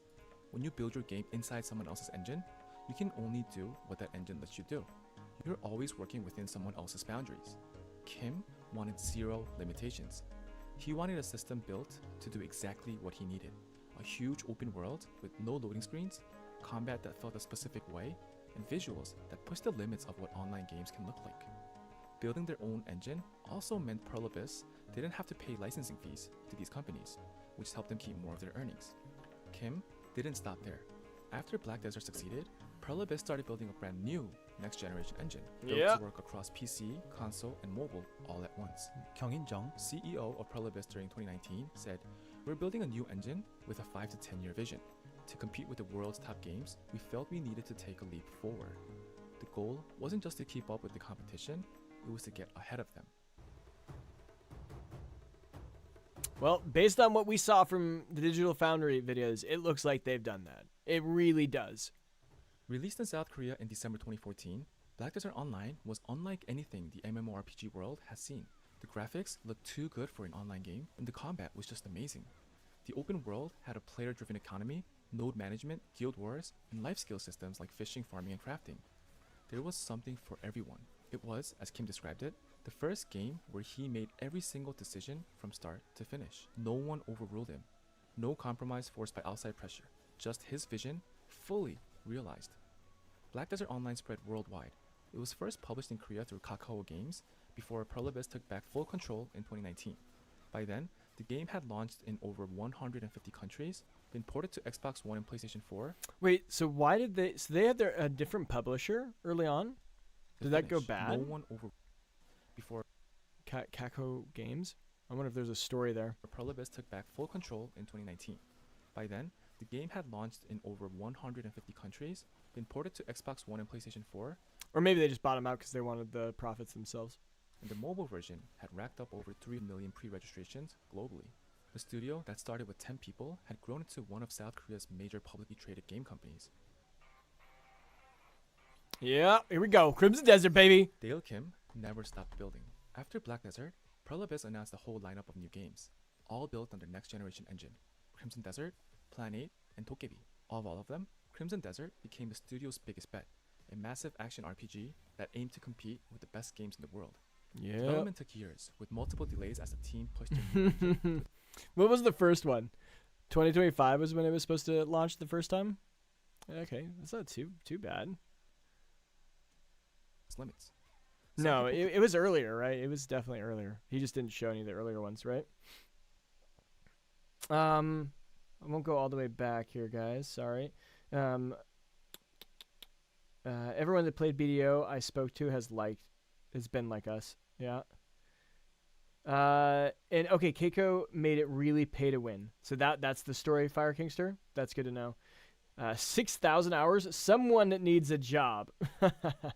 The pay to win was real. Okay, yeah, wow. Grew frustrated. Some questioned whether Pearl Abyss could actually pull it off. But Kim didn't rush. He learned long ago that shipping something before it was ready only leads to regret. The delay wasn't a sign of failure. It was the same commitment to quality that made Black Desert what it was. Pearl Abyss also expanded by buying other companies. In 2018, they acquired CCP Games, an Icelandic studio famous for their long-running space MMO, EVE Online. Wait, they bought EVE Online? I did not know that they were actually the owner of that. Pearl Abyss, an internationally recognized game, and a team with years of experience keeping large online worlds running. In 2016, Kim stepped back from running the company day-to-day, handing the CEO role to a professional manager. He took the title of chairman of the board stepping away from business operations so he can focus on what he always loved most, making games. Well, Kim's story is really about one thing: the difference between making games and making your games. He spent a decade watching his work get taken over, changed, or held back by people who didn't build it. He poured himself into games that ended up going in directions he never wanted. Wait a second. Ria, you put in 10K hours into the OG PSO. What is PSO? Phantom Star Online? Is that what that is? That's crazy. Isn't it crazy how a game studio grew so big? It is. I mean, but we pay for what makes us happy, and if games make us happy, that can be an incredibly I've spent a lot of money investing in games for when the crypto industry opened, because that was something we could do. We could just invest in any indie game that was trying to build a game in the crypto industry. You just buy tokens, and so I spent a bunch of money trying to support small studios trying to make something interesting. But they just didn't make it. But I think that I was really happy with all of my investments. Response wasn't to complain. I'm not necessarily happy now, but it was to act. He built a company and a custom engine. He rebuilt... Oh, Phantasy Star Online. Yep, exactly. I'm glad you played this video. Now Crimson Desert will feel even more special because of Kim and his story of building great games. Right? I'm actually feeling a little bit about that too. It's really nice. It's really rare for studios to buy independence from the publisher and then become the publisher for other studios. Yeah, that seems pretty crazy. Fire. Creative freedom that had slowly been taken away from him. And with that freedom, he made one of the most successful and visually impressive MMORPGs ever created. He dropped out of university at 21, not because he gave up, but because hands-on experience was the only education that mattered to him. He became the lead developer of a game at 23. He made 3 well-received games before he was 30. And he started a studio with 10 people and a vision most people would have laughed at. Today, Pearl Abyss employs hundreds of developers across multiple locations around the world, building some of the most visually ambitious games in the industry. There's a quote from Kim that really sums it all up. He said it during an interview about why he founded Pearl Abyss, but it applies to everything he's done. I founded this company because I wanted to make my own games. I think becoming a game developer was the calling of my life. He didn't want to be a technician following orders, he wanted to be a creator. If you enjoyed this video, you can also check out how Crimson Desert was made behind the scenes by clicking on the video showing on the Thanks screen. to who If pointed you're this hyped for out. Crimson Desert, or if you've been playing Black Desert Online, let us know in the comments. I'd love to hear. Thanks for whoever shared that. That was cool. That was actually a really good video. I really enjoyed that. That was really cool. Only 446 views. That's cool. Great story. Thanks for bringing it together.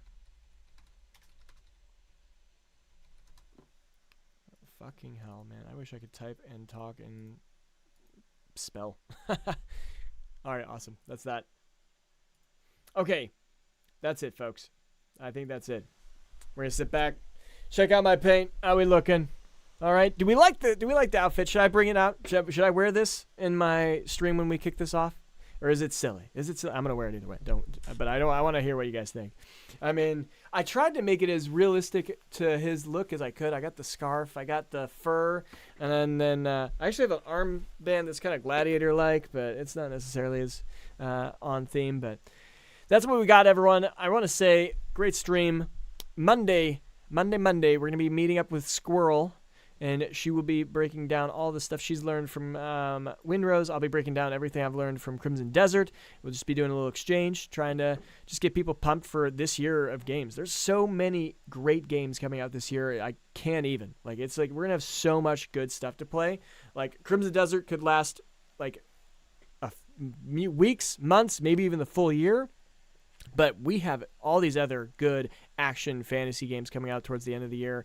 GTA, obviously, if you're a GTA fan. I think we're going to have a lot of good times ahead of us. So lock in, do your work, make your bosses happy, and push, because we're so close to doing this. So only a couple more days, everyone. I hope you guys have a great night. I'll see you guys on Monday. See you later. Caveman, logging off.